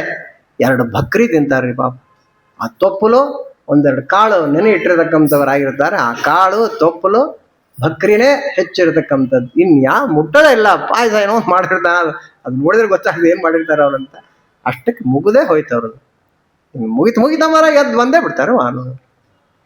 ರಾತ್ರಿ ಊಟ ಇಲ್ಲ, ರಾತ್ರಿ ಒಲೆ ಹೊತ್ಸೋದು ಇಲ್ಲವೇ ಇಲ್ಲ ಉತ್ತರಾದಿ ಮಠದಲ್ಲಿ. ಒಲೆ ಹೊತ್ಸೋದು ಇಲ್ಲೇ ಇಲ್ಲ ಉತ್ತರಾದಿ ಮಠದಲ್ಲಿ. ಏನಿದ್ರು ಹಣ್ಣು ಹಾಲು ಮಾತ್ರ ರಾತ್ರಿ ತೆಗೆದುಕೊಳ್ತಕ್ಕಂಥದ್ದು. ಏನು ಆಚರಣೆ ಅದು! ಅದು ಹೆಮ್ಮೆ ಪಡ್ತದೆ, ಎಲ್ಲರಿಗೂ ಹೆಮ್ಮೆ ಪಡ್ತಕ್ಕಂತಹ ವಿಚಾರವನ್ನ ಅದು ತುಂಬಾ ಸಲ ಅನಿಸುತ್ತೆ. ಇದನ್ನು ನೋಡಿದಾಗ ಇಂತಹ ಘೋರ ಕಲಿಯುಗದಲ್ಲಿ ಇಂಥವ್ರು ಇದ್ದಾರೆ ಅಂದ್ರೆ. ಹೋದ್ಸಲ ಚಾತುರ್ಮಾಸದಲ್ಲಿ ಇದನ್ನ ಹೇಳಿದೆ ನಾನು ಮುಂಬೈಯಲ್ಲಿ. ಬದ್ರಿ ಯಾತ್ರೆಗೆ ಹೋಗ್ಬೇಕಾದ್ರೆ ಅವ್ರ ಜೊತೆಗೆ ಇದ್ದೆ ನಾನು. ಕಾಶಿಗೆ ಹೋದ್ವಿ. ಕಾಶಿ ಒಳಗೆ ಸಾಯಂಕಾಲ ಸಮಯ ಬಿಂದು ಮಾಧವ ದರ್ಶನ ಮಾಡಿಕೊಂಡು ಬೋಟಲ್ಲಿ ಬರ್ತಾ ಇದ್ವಿ. ಒಂದು ಸೈಡಲ್ಲಿ ಹುಡುಗರೆಲ್ಲ ಕೂತಿದ್ರು, ಏನೋ ಹರಟೆ ಹೊಡಿತಾ ಕೂತಿದ್ರು. ಬೋಟಲ್ಲಿ ಇನ್ನೊಂದು ಸೈಡ್ ನಾನು ಸ್ವಾಮಿಗಳು ಇಬ್ಬರೇ ಕೂತಿದ್ರು. ಏನೋ ನಾವು ಅನುಗ್ರಹ ಮಾಡ್ತಾರೆ. ಸ್ವಾಮಿಗಳಿಗೆ ಪ್ರಶ್ನೆ ಕೇಳಿದೆ. ಕಾಶಿ ಕ್ಷೇತ್ರ ಗಂಗಾ ನದಿ ಒಳಗಿದ್ದೇವೆ, ತಿಳ್ಕೊಳ್ಳಿ, ದಡದ ಮೇಲಲ್ಲ, ಗಂಗಾ ನದಿ ಒಳಗೆ ಇದ್ದೇವೆ. ಸ್ವಾಮಿಗಳಿಗೆ ಕೇಳಿದೆ, ಮುಂದೆ ಬರ್ತದೆ ಇಲ್ಲೇ. ಔಪಸ್ಥ್ಯ ಜೈಕ್ವಂ ಬಹುಮನ್ಯಮಾನಃ ಕಥಂ ವಿರಜ್ಯೇತ ದುರಂತಮೋಹ. ಪ್ರಹ್ಲಾದರಾಜರ ಮಾತೆ ಇಲ್ಲೇ ಬರ್ತದೆ ನಾಳೆ. ಸ್ವಾಮಿ ಕೇಳಿದೆ, ಭಾಗವತ ಹೇಳ್ತದೆ ಇಡೀ ಜಗತ್ತು ನಿಂತಿರುವುದು ಎರಡರ ಮೇಲೆ. 2 ಪಾಯಿಂಟ್ ಪ್ರೋಗ್ರಾಮ್. ಒಂದು ಜಿಹ್ವೇಂದ್ರಿಯ, ಒಂದು ಗುಖ್ಯೇಂದ್ರಿಯ. ಜಿಹ್ವೇಂದ್ರಿಯ ಗುಖ್ಯೇಂದ್ರಿಯಗಳನ್ನು ತೃಪ್ತಿಪಡಿಸುವುದರಲ್ಲಿ ಇಡೀ ಜಗತ್ತಿದೆ, ಪ್ರಹ್ಲಾದರಾಜರು ಹೇಳ್ತಾ ಇದ್ದಾರೆ. ಇದು ದುರಂತ ಮೋಹ, ಇಟ್ಸ್ ಅ ಬಿಗ್ ಟ್ರಾಜಿಡಿ ಅಂತಾರೆ ಪ್ರಹ್ಲಾದರಾಜ. ಅತ್ಯಂತ ಪ್ರಬಲವಾದದ್ದು ಇವೆರಡು, ಒಂದು ಗುಖ್ಯೇಂದ್ರಿಯ, ಒಂದು ಜಿಹ್ವೇಂದ್ರಿಯ. ಇವೆರಡೇ ಅತ್ಯಂತ ಪ್ರಬಲ. ಇಡೀ ಜಗತ್ತು ನಿಂತಿರೋದು ಇದರೆರಡರ ಮೇಲನೆ. ಅವನು ಯಾವ ಇಂಜಿನಿಯರ್ ಆಗಲಿ, ಇನ್ನೊಂದಾಗ್ಲಿ, ಮತ್ತೊಂದಾಗ್ಲಿ, ಪಂಡಿತ ಆಗಲಿ, ಏನ್ ದುಡಿತಾನೆ ಬೆಳಗಿನ ಸಂಜೆವರೆಗೆ, ಕೊನೆಗೆ ಏನ್ ಮಾಡೋದಂದ್ರೆ ಇವೆರಡೇ. ರುಚಿ ರುಚಿ ಮಾಡ್ಕೊಂಡು ತಿನ್ಬೇಕು, ಹೆಣ್ಣಿನ ಸುಖ ಪಡಿಬೇಕು. ಇಷ್ಟು ಬಿಟ್ರೆ ಇನ್ಯಾರ ತಲೆಗೆ ಏನು ಇಲ್ಲೇ ಇಲ್ಲ. ಇಡೀ ಜಗತ್ತೇ ಅದಕ್ಕೆ ಬೆನ್ನು ಹತ್ತಿದೆ. ಹಿಂಗೆ ಹೇಳ್ತದೆ. ಇವೆರಡು ಇಂದ್ರಿಯಗಳನ್ನ ತಾವು ಕಂಟ್ರೋಲ್ ಮಾಡಿದ್ದೀರಲ್ಲ, ಇದು ಹೇಗೆ ಸಾಧ್ಯ ಅಂತ ನಾನು ಕೇಳಿದೆ. ಎಷ್ಟು ಆಶ್ಚರ್ಯ ಅಂದ್ರೆ, ಇನ್ನ ಪ್ರಶ್ನೆ ಮುಗುದಿಲ್ರಿ ನಂದು, ಪ್ರಶ್ನೆ ಮುಗುದಿಲ್ಲ, ಫಟ್ ಅಂತ ಉತ್ತರ ಸ್ವಾಮಿಗಳು. ಶ್ರೀಕಾಂತಾಚಾರ್ಯ, ಬಿಂಬ ಚಲಿಸಿದಂತೆ ಪ್ರತಿಬಿಂಬ ಚಲಿಸ್ತದೆ. ಏನು ಉತ್ತರ ಇದು! ಏನು ಉತ್ತರ ಇದು! ಆಶ್ಚರ್ಯ. ಸಾಮಾನ್ಯವಾಗಿ ಯಾರನ್ನಾದ್ರೂ ನಾವು ಹೀಗೆ ಬಂದ, ಏನಪ್ಪ ಭಾರಿ ವೈರಾಗ್ಯ ನಿಮ್ದಲ್ಲಿ ಅಂತಂದ್ರೆ ಅಂದ್ಬಿಡ್ತೀವಿ. ಅಂದ್ರೆ ನಮ್ಮ ಬಾಡಿ ಲ್ಯಾಂಗ್ವೇಜೇ ಬೇರೆ ಆಗ್ತದೆ, ನಮ್ಮ ಬಾಯಿಂದ ಬರುವ ಶಬ್ದಗಳೇ ಬೇರೆ ಆಗ್ತದೆ. ಯಾಕೆ? ಒಳಗೆ ಸತ್ವ ಇರೋದಿಲ್ಲ. ಒಳಗೆ ಸತ್ವ ಇಲ್ಲದೆ ಇರುವಾಗ ನಮ್ಮ ಭಾವನೆಗಳು, ನಮ್ಮ ಮಾತುಗಳು, ದ ವೆರಿ ಬಾಡಿ ಲ್ಯಾಂಗ್ವೇಜೇ ಬೇರೆ ಆಗಿಬಿಡ್ತದೆ. ಆದರೆ ಸತ್ಯಾತ್ಮರು ಒಂದು ಸ್ವಲ್ಪನೂ ವಿಕಾರ ಇಲ್ಲ ಅವರಲ್ಲಿ.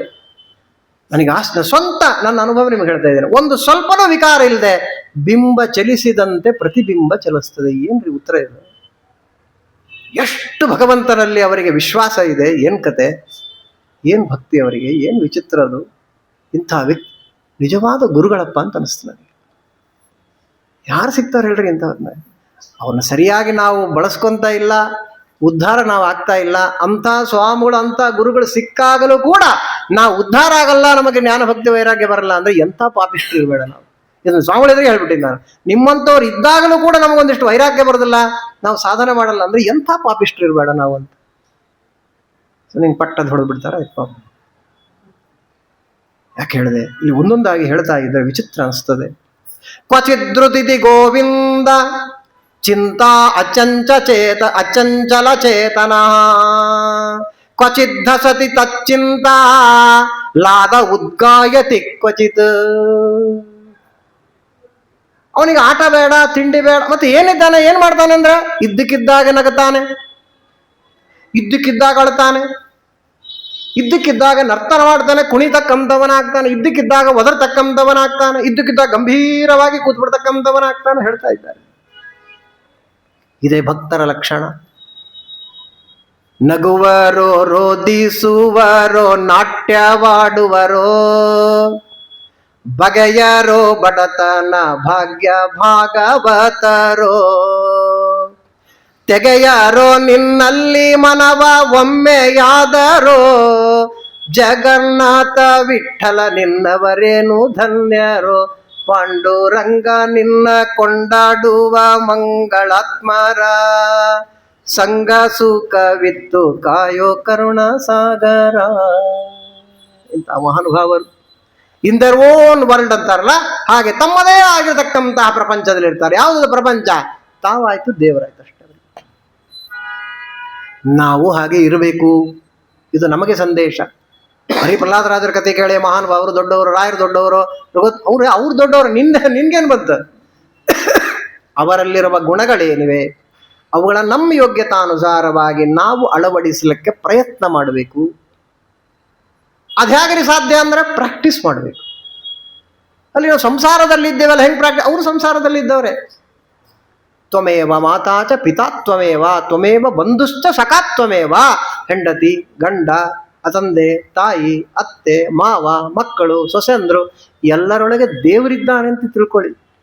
ನನಗೂ ದೇವರಿಗೆ ಸಂಬಂಧ, ನನಗೂ ಇವರಿಗೆ ಯಾರಿಗೂ ಸಂಬಂಧ ಇಲ್ಲ. ಇದೇ ಸೀಕ್ರೆಟ್. ಸಾಧನೆ ಅಂದರೆ ಇದೆ. ಸಂಸಾರದಲ್ಲಿರತಕ್ಕಂಥ ನಾವು ಹೇಗೆ ಸಾಧನೆ ಮಾಡಬೇಕು ಅಂದರೆ, ಎಲ್ಲ ದೇವರಲ್ಲ, ಎಲ್ಲರ ಒಳಗೆ ದೇವರಿದ್ದಾನೆ. ತಂದೆ ಒಳಗೆ ನನಗೆ ತಂದೆಯಾಗಿರುವವನು ದೇವರೇ. ತ್ವಮೇವ ಮಾತಾಚ ಪಿತಾ ತ್ವಮೇವ. ನನ್ನ ತಂದೆ, ತಾಯಿ, ಹೆಂಡತಿ, ಗಂಡ, ಮಕ್ಕಳು ಎಲ್ಲ ದೇವರೇ ನನಗೆ. ಅವನೇ ಆ ರೂಪದಲ್ಲಿದ್ದು ನನಗೆ ನಾನಾ ರೀತಿಯಾಗಿರ್ತಕ್ಕಂಥ ಸುಖವನ್ನು ದೇವರೇ ಕೊಡ್ತಾ ಇದ್ದಾನೆ ಎಂಬುದಾಗಿ ಚಿಂತನೆ ಮಾಡಬೇಕು ಹೊರತು, ಈ ವಸ್ತುಗಳು, ಈ ಜಡವಾದ ವಸ್ತುಗಳು, ಈ ವ್ಯಕ್ತಿಗಳು ನನಗೆ ಸುಖ ಕೊಡಲಿಕ್ಕೆ ಸಾಧ್ಯ ಇಲ್ಲ. ಇದು ನಮ್ಮ ಚಿಂತನೆ ಅಂತಕ್ಕಂಥದ್ದಿದೆ. ಇಂತಹ ಪ್ರಹ್ಲಾದ ಮಹಾರಾಜರನ್ನ ಪದ್ಧತಿಯಂತೆ ಗುರುಕುಲಕ್ಕೆ ಕಳಿಸ್ತಕ್ಕಂಥವನಾಗಿದ್ದಾನೆ ಹಿರಣ್ಯಕಶ್ಯಪು. ಯಾರು ಗುರುಗಳು? ಷಂಡ, ಮರ್ಕ ಅಂತಿಬ್ಬರಿದ್ರು. ಇವ್ರು ಯಾರಂತ ಕೇಳಿದ್ರೆ, ದೈತ್ಯರಿಗೆ ಗುರುಗಳಾದ ಶುಕ್ರಾಚಾರ್ಯನಿದ್ದಾರೆ, ಶುಕ್ರಾಚಾರ್ಯರ ಮಕ್ಕಳು. ಅವ್ರ ಹತ್ರ ಪಾಠಕ್ಕೆ ಕಳಿಸಿದ. ಸರಿ, ಪಾಠಕ್ಕಾದ್ಮೇಲೆ ಒಂದು ದಿವಸ ರಜೆ ಬಿಡ್ತಾವಲ್ರಿ, ಮಗು ಬಂತದ್ದು. ಪಪ್ರಚ್ಚ ಕಥ್ಯತಾಂ ವತ್ಸ ಮನ್ಯತೆ ಸಾಧು ಯದ್ಭವಾ. ಅಲಂಕಾರ ಮಾಡಿದ್ದಾಳೆ ತಾಯಿ. ನೋಡ್ದ, ಮಗ ಅನ್ನುವ ಅಭಿಮಾನ ಬೇರೆ ಇರ್ತದೆ. ಕರೆದ, ತೊಡೆ ಮೇಲೆ ಕೂರಿಸ್ಕೊಂಡ, ಪ್ರೀತಿ ತೋರಿಸಿದ. ಕೂಸು, ನೀ ಏನು ಓದಿದ್ದೀಯಲ್ಲ, ಅದರೊಳಗೆ ಅತ್ಯಂತ ಸಾಧುವಾದ ಒಂದು ವಿಷಯ ಹೇಳಿ ನೋಡೋಣ ಅಂತ ಕೇಳಿದ ಸಹಜವಾಗಿ. ನೋಡ್ರಿ, ಇದೆ ಭಕ್ತರ ಲಕ್ಷಣ. ಮತ್ತೆ ಭಕ್ತರ ಲಕ್ಷಣ ಏನು ಅಂದ್ರೆ, ಅವರಿಗೆ ಬೇರೆ ವಿಷಯ ಬೇಕಾಗದೇ ಇಲ್ಲ. ಅವರಿಗೆ ಕ್ರಿಕೆಟ್ ಮ್ಯಾಚ್ ಏನಾಯ್ತು, ಎಷ್ಟು ಸ್ಕೋರ್ ಆಯ್ತು, ಮೋದಿ ಏನು ಮಾಡ್ದ, ಇವು ಮಾತಾಡೋದೇ ಇಲ್ರಿ ಅವರು. ಅದು ಭಕ್ತರ ಲಕ್ಷಣನೇ ಅಲ್ಲ ಅದು. ಅವ್ರಿಗೆ ಯಾವಾಗಲೂ ಹರಿವಾಯು ಗುರುಗಳ ವಿಚಾರಗಳನ್ನೇ ಅವರು ಜಾಸ್ತಿ ಮಾಡ್ತಿರ್ತಾರೆ ಹೊರತು ಈ ಲೌಕಿಕ ಹರಟಿನೇ ಹೊಡೆದಿಲ್ಲ ಅವರು. ಅವರೇ ಸಜ್ಜನರು. ಹಾಗಾಗಿ ಪ್ರಹ್ಲಾದರಾಜರು ಅತ್ಯಂತ ಸಾಧುವಾದ ಒಂದು ವಿಷಯ ಹೇಳು ಅಂತಿರ್ಲಕ್ಕೇನೆ ಮೊದಲೇ ದೇವರ ಕಡೆಗೆ ಮನಸ್ಸು ಅವ್ರದ್ದು. ಕೇಳಬೇಕಾ? ಪ್ರಹ್ಲಾದ ಉವಾಚ ತತ್ಸಾಧು ಮನ್ನೇ ಅಸುರ ವರ್ಯ ದೇಹಿನಂ ಸದಾ ಸಮುದ್ವಿಗ್ನ ಧಿಯಾಮ ಸದ್ಗೃಹಾತ್ ಹಿತ್ವಾತ್ಮಪಾತಂ ಗೃಹಮಂಧಕೂಪಂ ವನಂಗತೋ ಯದ್ಧರಿಮಾಶ್ರಯೇತ. ಅವರಪ್ಪಗೆ ಹೇಳ್ಬಿಟ್ಟು ಹೇಳಿ, ತತ್ಸಾಧು ಮನ್ನೇ, ಇದನ್ನೇ ನಾನು ಅತ್ಯಂತ ಸಾಧುವಾದ ವಿಷಯ ಅಂತ ತಿಳ್ಕೊಂಡಿದ್ದೇನೆ ಅಂತ. ಏನದು ಸಾಧುವಾದಂತಂದ್ರೆ, ಸದಾ ಸಮುದ್ವಿಗ್ನ ಧಿಯಾಮ ಸದ್ಗೃಹಾತ್ ಗೃಹಂ ಅಂಧಕೂಪಂ. ಅತ್ಯಂತ ಕಗ್ಗತ್ತಲಿನಿಂದ ಕೂಡಿದ ಹಾಳು ಬಾವಿಯಂತಿರುವ ಈ ಮನೆಯನ್ನ ಬಿಟ್ಟು ವನಕ್ಕೆ ಹೋಗಿ ತಪಸ್ಸನ್ನ ಮಾಡಿಕೊಂಡಿರತಕ್ಕಂಥದ್ದೇನಿದೆ ಅದೇ ಅತ್ಯಂತ ಸಾಧುವಾದ ವಿಷಯ ಅಂತ ಹೇಳಿಬಿಡ್ತು ಕೂಸು. ಇಲ್ಲಿ ಕೆಲವು ವಿಚಾರಗಳನ್ನು ಮಾಡಿದ್ದಾರೆ ವಿಜಯಧ್ವಜರೇ ಮೊದಲಾದವರು. ಹಿಂಗೆ ಹೇಳಿದ್ರೆ ಗತಿ ಏನು? ನಮ್ಮ ಗತಿ ಏನು? ನಾವಂತೂ ಮನೆಗೆ ಇರೋರಲ್ಲ, ಸಂಸಾರಿಗಳು ತಾನೆ ನಾವು. ಅಂದಮೇಲೆ ನಮ್ಮ ಮನೆ ಬಿಟ್ಟು ವನಕ್ಕೆ ಹೋಗ್ರಿ ಅಂತ ಹೇಳಿದಾರಲ್ಲ ಪ್ರಹ್ಲಾದರಾಜರು. ಅಷ್ಟೇ ಅರ್ಥ ಅಲ್ಲ ಇದಕ್ಕೆ, ಒಳಗಿನ ಅರ್ಥ ಬೇರೆ ಇದೆ. ಏನದು ಅಂದರೆ, ಗೃಹಂ ಅಂಧಕೂಪಂ ಅಂತ ಹೇಳಿದ್ದಾರೆ. ಅಂಧಕೂಪ ಅಂದ್ರೆ ಕಗ್ಗತ್ತಲು, ಅಂದ್ರೆ ಅಜ್ಞಾನ ಅಂತ ಅರ್ಥ. ಗೃಹ ಅನ್ನುವ ಶಬ್ದಕ್ಕೆ ಹೆಂಡತಿ ಅಂತ ಅರ್ಥ ಇದೆ. ಗೃಹ ಶಬ್ದ, ಅದಕ್ಕೆ ಗೃಹಿಣಿ ಅಂತ ಹೆಸರು ಅವಳಿಗೆ. ಗೃಹ ಶಬ್ದಕ್ಕೆ ಹೆಂಡತಿ ಅಂತ ಅರ್ಥ. ಹಾಗಾದ್ರೆ ಹೆಂಡತಿಯನ್ನ ಬಿಟ್ಟು ಅಡವಿಗೆ ಹೋಗೋದು ಇನ್ನೂ ಕಷ್ಟ ಆಯ್ತಲ್ಲಪ್ಪ, ಏನೋ ಹೇಳಕ್ ಹೋಗಿ ಇನ್ನೂ ಏನೋ ಹೇಳಿದ್ರಲ್ಲ ಅಂದ್ರೆ ಹಂಗರ್ತಲ್ಲ. ಹೆಂಡತಿ ಅಂದ್ರೆ ಯಾರು? ಹೆಂಡತಿ ಅಂದ್ರೆ ಬುದ್ಧಿ ಅಂತ ಅರ್ಥ.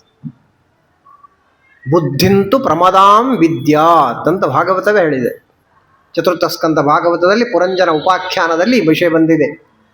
ಏನದು? ಹೆಂಡತಿ ಅಂದ್ರೆ ನಿನ್ನ ಬುದ್ಧಿ. ಹೆಂಡತಿ ನೀ ಪ್ರಾಣ ಹೆಂಡತಿ ಅಂತ ಮಾಡ್ಯಾರಿಲ್ಲ ದಾಸರು ಹಾಡು, ಗೊತ್ತೇ ಇಲ್ಲ ಇವನಿಗೆ. ಹೆಂಡತಿನ ಬೈಲಕ್ ಮಾಡ್ಯಾರ ಅಂತ ತಿಳ್ಕೊಂಬಿಟ್ಟಾನಿವ. ಅಲ್ಲ, ಹೆಂಡತಿ ಅಂದ್ರೆ ಬುದ್ಧಿ. ನಮ್ಮ ಬುದ್ಧಿ ಏನದಲ್ಲ, ಅದು ಹೆಂಡತಿ ಅಂದ್ರೆ ಕೆಟ್ಟ ಬುದ್ಧಿ ಅಂತ ಅರ್ಥ. ಆ ಕೆಟ್ಟ ಬುದ್ಧಿಯನ್ನ ಬಿಡ್ಬೇಕ್ರಿ. ಅದನ್ನ ಹೇಳ್ತಾರ ಹಿತ್ವಾತ್ಮಪಾತಂ ಗೃಹ ಮಂದಕೂಪಂ. ಹಾಗಾಗಿ ಅಜ್ಞಾನದಿಂದ ಅಂದ್ರೆ ಕೆಟ್ಟದಾಗಿರತಕ್ಕಂಥ ಬುದ್ಧಿ ಏನದೆ, ಈ ಕೆಟ್ಟ ಬುದ್ಧಿ ಅನ್ನತಕ್ಕಂಥದ್ದನ್ನ ಬಿಟ್ಟು ವನಕ್ಕೆ ಹೋಗಂದ್ರೆ, ವನ ಅಂದ್ರೆ ವನನೀಯರು, ಭಜನೀಯರು ಅಂದ್ರೆ ಸಜ್ಜನರ ಸಂಘ ಮಾಡು ಅಂತ ಅರ್ಥ. ಕೆಟ್ಟ ಬುದ್ಧಿಯನ್ನ ಬಿಟ್ಟು ಸಜ್ಜನರ ಸಂಘವನ್ನ ಮಾಡಿ ಹರಿಂ ಆಶ್ರಯೇತ. ಹರಿ ಶಬ್ದಕ್ಕೆ ಎರಡು ಅರ್ಥ ಇದೆ, ವಾಯುವಂತನ ಅರ್ಥ ಇದೆ, ಪರಮಾತ್ಮ ಅಂತನ ಅರ್ಥ ಇದೆ. ಹಾಗಾಗಿ ಕೆಟ್ಟ ಬುದ್ಧಿಯನ್ನ ಬಿಟ್ಟು ಸಜ್ಜನರ ಸಂಘವನ್ನ ಮಾಡಿ ಹರಿವಾಯುಗಳಾಗಿರ್ತಕ್ಕಂಥ ಏನಿದ್ದಾರೆ ಅವರಿಗೆ ಶರಣು ಹೋಗತಕ್ಕಂಥವನಾಗಿ ಉದ್ಧಾರವಾಗತಕ್ಕಂಥದ್ದೇನಿದೆ ಇದೇ ಅತ್ಯಂತ ಸಾಧುವಾಗಿರತಕ್ಕಂತಹ ವಿಷಯ ಅಂತ ಹೇಳಿಬಿಡ್ತಕ್ಕಂಥದ್ದಾಯ್ತು. ಇಷ್ಟು ಹೇಳಿದಾಗ ಸಣ್ಣ ಕೂಸು ಯಾರೋ ಏನೋ ತಲೆ ಕೆಡಿಸ್ಯಾರೆ ಅಂತ ಒಂದು ಸ್ವಲ್ಪ ಕಂಟ್ರೋಲ್ ಮಾಡ್ಕೊಂಡ. ಅವನು ಟೀಚರ್ನ ಕರೆದ, ಚಂಡಾಮರ್ಕರ್ನ, ಬಿ ಕೇರ್ಫುಲ್ ಅಂತ ಹೇಳ್ದ. CAT ಕ್ಯಾಟ್, BAT ಬ್ಯಾಟ್ ಇಷ್ಟೇ ಹೇಳ್ಕೊಡ್ಬೇಕು. GOD ಗಾಡ್ ಹೇಳ್ಕೊಡ್ಬಾರ್ದು ಅಂತ ಒಂದು ಎಚ್ಚರಿಕೆ ಕೊಟ್ಟು ಕಳಿಸಿದ. ಅವ್ರು ಬಂದ್ರು ಪಾಪ, ಬಂದು ಪ್ರಹ್ಲಾದರನ್ನು ಕೂಡಿಸಿದ್ರು. ಪ್ರಹ್ಲಾದ, ಯಾರು ಹೇಳ್ಕೊಟ್ರು ನಿನಗೆ? ಏನು ಮನಸ್ಸಿಗೆ ಬಂದಿದ್ದಾರೆ ಹೇಳ್ಬಿಟ್ಟಲ್ಲಿ ನಿಮ್ಮಪ್ಪನ ಎದುರಿಗೆ? ಯಾರು ಹೇಳ್ಕೊಟ್ರು ನಿನಗೆ ಅದನ್ನ ಅಂತ ಗದರಿಸಿದರು ಟೀಚರ್ ಏನು ಉತ್ತರ ಕೊಟ್ಟರು ಅಂದ್ರೆ ಪ್ರಹ್ಲಾದರಾಜರು. ಆಶ್ಚರ್ಯ ಆಗುತ್ತೆ. ಯಥಾ ಭ್ರಾಮ್ಯತ್ಯಯೋ ಬ್ರಹ್ಮನ್ ಸ್ವಯಮಾಕರ್ಷ ಸನ್ನಿಧೌ ತಥಾ ಮೇ ಭಿದ್ಯತೆ ಚೇತಶ್ಚಕ್ರಪಾಣೌ ಯದೃಚ್ಛಯ. ಏನ್ ಮಾತುಗಳು ಪ್ರಹ್ಲಾದರಾಜರ ಮಾತು, ಅದ್ಭುತ. ಗುರುಗಳಿಗೆ ಹೇಳ್ತಾರ್ರಿ ಪ್ರಹ್ಲಾದರಾಜರಂದ್ರ. ಗುರುಗಳೇ, ಕಬ್ಬಣ ತುಂಡಿರ್ತಾವಿಲ್ಲ ಅಂತ ಕೇಳ್ತಾರೆ ಪ್ರಹ್ಲಾದರಾಜ. ಕಬ್ಬಣ ತುಂಡಿರ್ತವೆ, ಸ್ಟ್ರಾಂಗ್ ಮ್ಯಾಗ್ನೆಟ್ ಇರ್ತದೆ. ಆ ಕಬ್ಬಣ ತುಂಡುಗಳು ಮ್ಯಾಗ್ನೆಟ್ ಕಡೆಗೆ ಅಟ್ರಾಕ್ಟ್ ಆಗ್ತವೆ. ಯಾಕಾಗ್ತವೆ ಅಂದ್ರೆ ಏನ್ ಹೇಳಿ ಉತ್ತರ ಅಂತ ಹೇಳ್ಬಿಟ್ರು ನೋಡಿ. ಸ್ವಯಂ ಆಕರ್ಷ ಸನ್ನಿಧೌ. ಭಗವಂತ ಏನಿದ್ದಾನೆ ವೆರಿ ಸ್ಟ್ರಾಂಗ್ ಆಗಿರತಕ್ಕಂಥ ಮ್ಯಾಗ್ನೆಟ್ ಅವನು. ಭಕ್ತರಂತ ಏನಿದ್ದಾರೆ ಅವ್ರು ಕಬ್ಬಿಣ ತುಂಡಿದ್ದಾಗ ಎಳಿತದರೆ ನಮ್ಮ ಮನಸ್ಸು ದೇವರ ಕಡೆಗೆ. ಯಾಕೆ ಎಳಿತದ ಅಂದ್ರೆ ಯದೃಚ್ಛಯ. ಅದು ಭಗವಂತ ಹಂಗ ಮಾಡ್ತಾನೆ. ಇದು ಕಷ್ಟಪಟ್ಟು ಮಾಡೋದಲ್ರಿ ಅದು ಭಕ್ತಿ ಅಂದ್ರೆ. ಹಂಗೆ ತಿಳ್ಕೊಂಡ್ಬಿಟ್ರೆ ಎಷ್ಟೋ ಜನದ ಭಾರಿ ಕಷ್ಟಪಟ್ಟು ಮಾಡ್ಬೇಕು ನಾವು ಸಾಧನೆ ಅಂತ. ಕಷ್ಟಪಟ್ಟು ಮಾಡೋ ಸಾಧನೆ ಅಲ್ಲ. ದ ರಾ ಬೇಂದ್ರೆ ಹೇಳಿದಾರಲ್ಲ ಹಂಗೆ. ಒಬ್ಬ ಯಾವುದೋ ಒಂದು ಕವನ ಬರ್ಕೊಂಡ್ ಬಂದಿದ್ದ, ಕವನ ಬರ್ಕೊಂಡು ಕೊಟ್ಟ. ಅವ್ರು ಹಿಂಗೆ ಇಟ್ಕೊಂಡ್ಬಿಟ್ರು, ಪಕ್ಕಲಿ ಇಟ್ಬಿಟ್ರು. ಅವನು ಅಲ್ಲೇ ನಿಂತಿದ್ದ. ಏನಂತ ಕೇಳಿದ್ರು, ಅಲ್ಲ ನೀವು ನೋಡಲೇ ಇಲ್ಲ ಅಂತಂದ್ರೆ, ನೋಡ್ತೀನಿ ಅಂತ. ಮತ್ತೆ ಅಲ್ಲೇ ನಿಂತಿದ್ದ ಅವನು. ತುಂಬ ಕಷ್ಟಪಟ್ಟು ಬರ್ದೀನಿ ನಾನು ಅಂತಂದ. ದ ರಾ ಬೇಂದ್ರೆ ಹೇಳಿದ್ರು, ಕವನ ಏನಿದೆ ಅದು ಯಾವತ್ತೂ ಕೂಡ ಕಷ್ಟಪಟ್ಟು ಬರೆಯೋದಲ್ಲ, ಅದು ಸ್ಪಾಂಟೇನಿಯಸ್ ಆಗಿ ಬರ್ಬೇಕು ಅದು ಅಂತ ಹೇಳ್ಬಿಟ್ರು. ಅದಕ್ಕೆ ನಾನು ನೋಡಿಲ್ಲ ಅಂತ ಹೇಳ್ಬಿಟ್ರು. ಹಂಗೆ ಇವೇನೋ ನೋಡ್ರಿ, ಭಕ್ತಿ ಅನ್ನೋದೇನದೆ ಅದು ಒಳಗೆ ಹಂಗಿರ್ತದೆ. ಅದು ಇಟ್ ಕೆನಾಟ್ ಬಿ ಎಕ್ಸ್ಪ್ಲೈನ್ಡ್, ಅದು it can only B experienced ಅಂತಾರಲ್ಲ ಹಂಗವೆಲ್ಲ. ಅದು ಒಳಗಡೆ ದೇವರ ಕಡೆಗೆ ಎಳಿತಾ ಇರ್ತದೆ. ಭಕ್ತರ ಲಕ್ಷಣವೇ ಹಾಗೆ. ಸಂಸಾರದಾಗ ಇರ್ತಾನೆ, ನಾನಾ ಕಷ್ಟಗಳಿರ್ತಾವೆ ಸಂಸಾರದಲ್ಲಿ, ಆದ್ರೆ ಒಳಗೆ ಮಾತ್ರ ದೇವರ ಕಡೆಗೆ ಅವನಿಗೆ ತುಂಬ ಎಳಿತಾ ಇರ್ತದೆ. ನಾನು ದೇವರ ಕಡೆ ಹೋಗ್ಬೇಕು, ಸಾಧನೆ ಮಾಡಬೇಕು, ವೈರಾಗ್ಯವನ್ನ ತಾಳಬೇಕು. ಅದು ಯಾವಾಗಲೂ ಅನುಸ್ಯೂತವಾಗಿ ಒಳಗಡೆ ಅದು ಎಳಿತಾ ಇರ್ತದೆ. ಅದು ಭಕ್ತರ ಲಕ್ಷಣ. ಅದು ಪ್ರಹ್ಲಾದರಾಜರಲ್ಲಿ ಇದೆ. ಅವ್ರು ಹೇಳ್ಬಿಟ್ರು, ಗುರುಗಳಿಗೆ ಹೇಳಿದ್ರು. ಎಲ್ಲರೂ ಏನೇನು ಹೇಳ್ಬಿಟ್ರು, ನಿಮ್ಮ ಅಪ್ಪಗೆ ನಾವು ಹೇಳ್ಕೊಟ್ಟಿಲ್ಲ ಅಂತಂದ್ರೆ ನಾ ಏನ್ ಮಾಡ್ಲಿ ಅಂದವ. ಯಾಕೆ ಅಟ್ರಾಕ್ಟ್ ಆಗ್ತದೆ ಕಬ್ಬಿಣದ ತುಂಡು ಮ್ಯಾಗ್ನೆಟ್ ಕಡೆಗೆ ಅಂದ್ರೆ ಏನು ಉತ್ತರ ಹೇಳಲಿ ಗುರುಗಳೇ ಅಂದ. ತಲೆ ಹೊಡಿಬೇಡ ಸುಳಿರೋ ಅಂತ ಬೈದ್ರು ಅವ್ರು. ಸರಿ ಅಂತಂದ, ಸುಮ್ಮನೆ ಆಗ್ಬಿಟ್ಟ ಪ್ರಹ್ಲಾದ.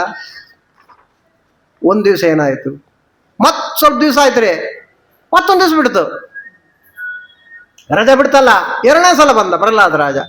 ಮತ್ತೆ ಅಲಂಕಾರವನ್ನು ಮಾಡಿದ್ದಾಳೆ, ತುಂಬ ಅವೆಲ್ಲ ವರ್ಣನೆ ಇದೆ ಎಲ್ಲಲ್ಲಿ. ನೋಡಿದ ಮಗ ಅಂತ ಸ್ವಲ್ಪ ಬೆಳೆದಿದ್ದ ಅಷ್ಟೊತ್ತಿಗೆ, ಮತ್ತೆ ಕರೆದ, ತೊಡೆ ಮೇಲೆ ಕೂಡಿಸ್ಕೊಂಡ, ಬೆನ್ ಮೇಲೆ ಕೈ ಆಡಿಸ್ದ, ನೆತ್ತಿಯನ್ನ ಮೂಸಿ ನೋಡ್ತಕ್ಕಂಥವನಾಗಿದ್ದಾನೆ. ಇವೆಲ್ಲ ಪ್ರೀತಿ ತೋರಿಸ್ತಕ್ಕಂಥವನಾದ. ಬೆನ್ ಮೇಲೆ ಕೈ ಆಡಿಸ್ತಾ ಮತ್ತಂದ, ನೋಡು ಸ್ವಲ್ಪ ಬೆಳೆದಿದ್ದೀಯ ನೀನು, ಜಾಸ್ತಿ ಓದಿರ್ತೀಯ ನೀನು ಸ್ಕೂಲಲ್ಲಿ, ಹಾಗಾಗಿ ನೀ ಏನು ಓದಿದ್ದೀಯಲ್ಲ ಅವೆಲ್ಲ ಕೇಳಕ್ಕೆ ನಂಗೆ ಟೈಮ್ ಇಲ್ಲ ಅಂತನವ. ನೀ ಓದಿದ್ರಲ್ಲಿ ಒಂದು ಇಂಪಾರ್ಟೆಂಟ್ ಆಗಿರ್ತಕ್ಕಂಥದ್ದು ಯಾವುದು ಅಂತ ಹೇಳಿಬಿಡಂತಂದ್ಬಿಟ್ಟು. ಎಲ್ಲದಕ್ಕಿಂತ ಇಂಪಾರ್ಟೆಂಟ್ ಯಾವ್ದ್ರಿ? ಭಕ್ತಿನೇ. ಭಕ್ತಿ ಬಿಟ್ರೆ ಇನ್ನೊಂದು ಇಂಪಾರ್ಟೆಂಟ್ ಇಲ್ಲ ಭಕ್ತರಿಗೆ. ಪ್ರಹ್ಲಾದರ ಮತ್ ಮೈ ಮರಿತಕ್ಕಂಥದ್ದಾಗಿ ಪ್ರಹ್ಲಾದ ಉವಾಚ ಶ್ರವಣಂ ಕೀರ್ತನಂ ವಿಷ್ಣು ಸ್ಮರಣಂ ಪಾದಸೇವನಂ ಅರ್ಚನಂ ವಂದನಂ ದಾಸ್ಯಂ ಸಕ್ಷಮಾತ್ಮ ನಿವೇದನಂ. 9 ನವವಿಧ ಭಕ್ತಿ ಅಂತಂತಾರೆ. ಅಷ್ಟು ಸರಿಯಾಗಿರ್ತಕ್ಕಂಥ ಶಬ್ದ ಅಲ್ಲದು, ಟೆಕ್ನಿಕಲ್ ವರ್ಡ್ ಅಲ್ಲ ಅದು. ನವವಿಧ ಭಕ್ತಿ ಅಲ್ಲ, ಆ ಭಕ್ತಿಯ 9 ಮುಖಗಳು ಅಂತ ಅರ್ಥ. ಯಾಕೆಂದ್ರೆ ನೋಡ್ರಿ, ಶ್ರವಣ, ಕೀರ್ತನ, ಸ್ಮರಣ, ಪಾದಸೇವನ ಇವೆಲ್ಲವಲ್ಲ, ಇವೆಲ್ಲವನ್ನು ಭಕ್ತಿಯಿಂದ ಮಾಡಬೇಕು ಅಂತಿದೆ. ಭಕ್ತಿಯಿಂದ ಶ್ರವಣ ಮಾಡಬೇಕು, ಭಕ್ತಿಯಿಂದ ಸ್ಮರಣೆ ಮಾಡಬೇಕು. ಹಾಗಾದ್ರೆ ಭಕ್ತಿ ಅನ್ನೋದು ಇಲ್ಲಿ ಅನುಸ್ಯೂತವಾಗಿ ಎಲ್ಲ ಕಡೆ ಇದೆ. ಆ ಭಕ್ತಿಯ 9 ಮುಖಗಳು ಅಂತ ಅರ್ಥ. ಈ 9 ಇರ್ತವೆ ಭಕ್ತರಲ್ಲಿ, ಒಬ್ಬೊಬ್ಬರಲ್ಲಿ ಒಂದೊಂದು ಜಾಸ್ತಿ ಇರುತ್ತೆ. ಕಲ್ಪನೆಗೆ ಬಂತಲ್ಲ, ಒಬ್ಬೊಬ್ಬ ಭಕ್ತರಲ್ಲಿ ಒಂದೊಂದು ಜಾಸ್ತಿ ಇರುತ್ತೆ. ಕೆಲವು ಶ್ರವಣದಲ್ಲಿ ಭಾರಿ ಇರ್ತದೆ ಅವರಿಗೆ, ಅವರು ಸ್ವರೂಪನೇ ಹಾಗಿರ್ತದೆ. ಮೋಕ್ಷದಲ್ಲಿ ಹಾಗೆ ಇರ್ತಾರೆ ಅವರು. ಕಲ್ಪನೆಗೆ ಬಂತಲ್ಲ, ಮೋಕ್ಷಕ್ಕೆ ಹೋದ ಮೇಲೆ ಕೂಡ ಯಾರೋ ಪ್ರವಚನ ಮಾಡ್ತಿರ್ತಾರೆ, ಮೋಕ್ಷದಲ್ಲಿ ಕೂಡ ಅವ್ರಿಗೆ ಕೂತು ಕೇಳ್ತಾ ಇರ್ತಾರೆ, ಭಕ್ತಿಯಿಂದ ಕೇಳ್ತಾ ಇರ್ತಾರೆ. ಆ ಕೇಳುವಿಕೆಯಿಂದಲೇ ಅವರ ಸ್ವರೂಪ ಆನಂದ ಆವಿರ್ಭಾವ ಅವರಿಗೆ ಆಗ್ತಾ ಇರ್ತದೆ. ಕೆಲವರಿಗೆ ಪ್ರವಚನ ಮಾಡುವುದು ಬಹಳ ಇಷ್ಟ. ಪ್ರವಚನ ಮಾಡ್ತಾ ಇರುವಾಗ ದೇವರ ಕಡೆಗೆ ವಿಚಿತ್ರವಾಗಿ ಅವರಿಗೆ ಮನಸ್ಸು ಹೋಗ್ತಾ ಇರ್ತದೆ. ಹಂಗೆ ಕೆಲವರಿಗೆ ಇರ್ತದೆ. ಕೆಲವರಿಗೆ ಕೇಳುವುದರಲ್ಲಿ ಬಹಳ ಇಷ್ಟ ಇರ್ತದೆ. ಅವರು ಅವ್ರ ಸ್ವರೂಪದಲ್ಲೇ ಹಾಗಿರ್ತದೆ ಅಂತ ಬೇರೆ ಹೇಳ್ತಾರೆ ಆಚಾರ್ಯರು. ಮೋಕ್ಷದಲ್ಲಿ ಅವನು ವ್ಯಾಸಪೀಠದಲ್ಲಿ ಕೂತ್ಕೊಂಡು ಪ್ರವಚನ ಮಾಡ್ತಿರ್ತಾನೆ, ಅಲ್ಲಿ ಅನೇಕ ದೇವತೆಗಳು ಕೂತು ಕೇಳ್ತಿರ್ತಾರೆ. ಅದರಿಂದ ಒಂದು ಆನಂದ ಆಗ್ತಿರ್ತದೆ ಅವನಿಗೆ. ಅಂದ್ರೆ ಸ್ವರೂಪದಲ್ಲಿರುವ ಆನಂದದ ಆವಿರ್ಭಾವಕ್ಕೆ ಆ ಕರ್ಮ ನಿಮಿತ್ತವಾಗಿರ್ತಕ್ಕಂಥದ್ದಾಗಿ. ಕೆಲವರು ಹೂ ಮಾರೋರು ಇರ್ತಾರೆ, ಹೂ ಮಾರೋರು ಮೋಕ್ಷದಾಗಿರ್ತಾರೆ. ಅವ್ರೇನ್ ಮಾಡ್ತಾರೆ?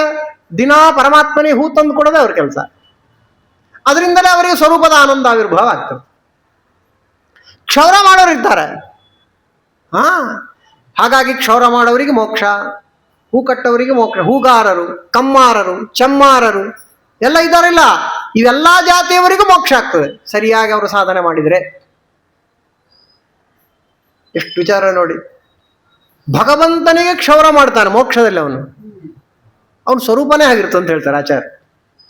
ಅವನಿಗೆ ಅದರಿಂದ ಆನಂದ. ಈಗ ಎಷ್ಟೋ ಜನ ಇರ್ತಾರೆ ತಾನೆ, ಈಗ ನಮ್ಮ ಉತ್ತರಾಯಣ ಸ್ವಾಮಿಗಳಿಗೆ ಕ್ಷೌರ ಮಾಡೋರಿದ್ರೆ ಅವನಿಗೆ ಅವ್ರ ಮನತನ ಇರ್ತಾರೆ. ಕೆಲವು ಹಳ್ಳಿಗಳಾಗಿದ್ದಾರೆ ಹಾಗೆಲ್ಲ, ಶೂರ್ಪಾಲಿ ಗಿರ್ಪಾಲಿ ಎಲ್ಲ ಇದ್ದಾರೆ. ಅವ್ರು ಅವರಪ್ಪ ಹಂಗೆ ಅವರೆಲ್ಲ ಮಾಡ್ಕೊಂಡ್ ಬಂದಾರ.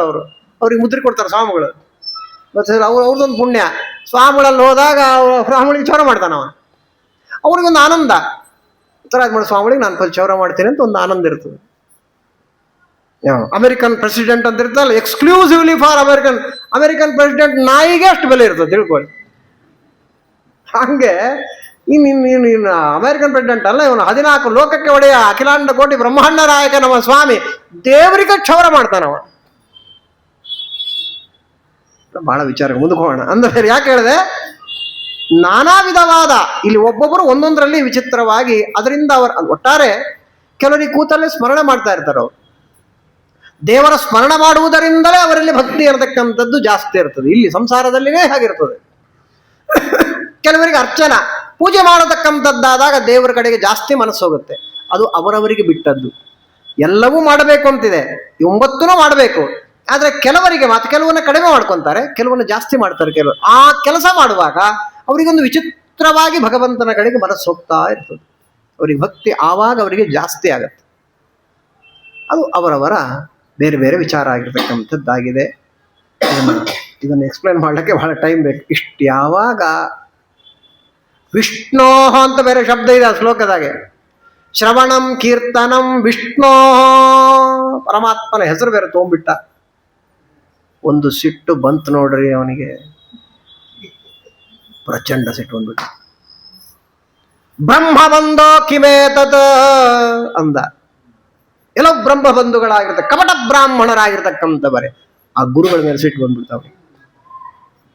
ಅಸಾರಂ ಗ್ರಾಹಿತೋ ಬಾಲೋ, ಅಸಾರವನ್ನ ಗ್ರಹಣ ಮಾಡತಕ್ಕಂಥವನಾಗಿದ್ದಾನೆ, ನನ್ನ ಶತ್ರುವನ್ನೇ ನನ್ನೆದುರಿಗೆ ಹೊಗಳತಕ್ಕಂಥವನಾಗ್ತಾ ಇದ್ದಾನೆ. ಏನ್ ಹೇಳ್ಕೊಟ್ಟಿದ್ದೇನೆ ನೀವು ಅಂತ ಗದರಿಸಿಬಿಟ್ಟ ನೋಡ್ರಿ. ಗಾಟ ಗಾಟ ನಡಿಗೆ ಹೋಗ್ಬಿಡ್ತೀವಿ ಸಭಾ. ಅವ್ರಿಗೆ ಬಂದು ಕೈ ಮುಗಿದ್ಬಿಟ್ಟು ಗುರುಪುತ್ರ ಉವಾಚ, ಚಂಡಾಮರ್ಕರು ಮುಂದೆ ಬಂತಾರೆ. ನಮತ್ ಪ್ರಣೀತಂ ನ ಪರ ಪ್ರಣೀತಂ ಸುತೋ ವದತ್ತೇಶ ತವೇಂದ್ರ ಶತ್ರೋ. ಸ್ವಾಮಿ, ನಾವಂತೂ ಹೇಳ್ಕೊಟ್ಟಿರ್ತಕ್ಕಂಥದ್ದಿಲ್ಲ.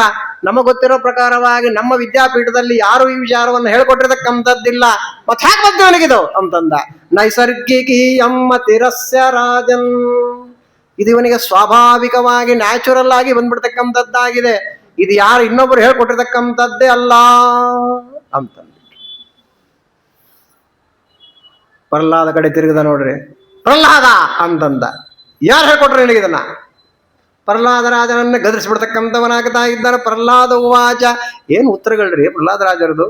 ಮತಿರ್ನ ಕೃಷ್ಣೇ ಪರತಸ್ವತೋಪಿ ವಾ ಮಿಥೋಪಿ ಪದ್ಯೇತ ಗೃಹವ್ರತಾನಾಂ ಅದಂತ ಗೋಭಿರ್ವಿಶತಂ ತಮಿಶ್ರಂ ಪುನಃ ಪುನಃ ಚರ್ವಿತ ಚರ್ವಣಾನ. ಇವೇ ನೋಡ್ರಿ, ಸುಮ್ಮನೆ ಪುರಾಣ ಹೇಳುವಂಥದ್ದಲ್ಲೇ ಅಲ್ಲ.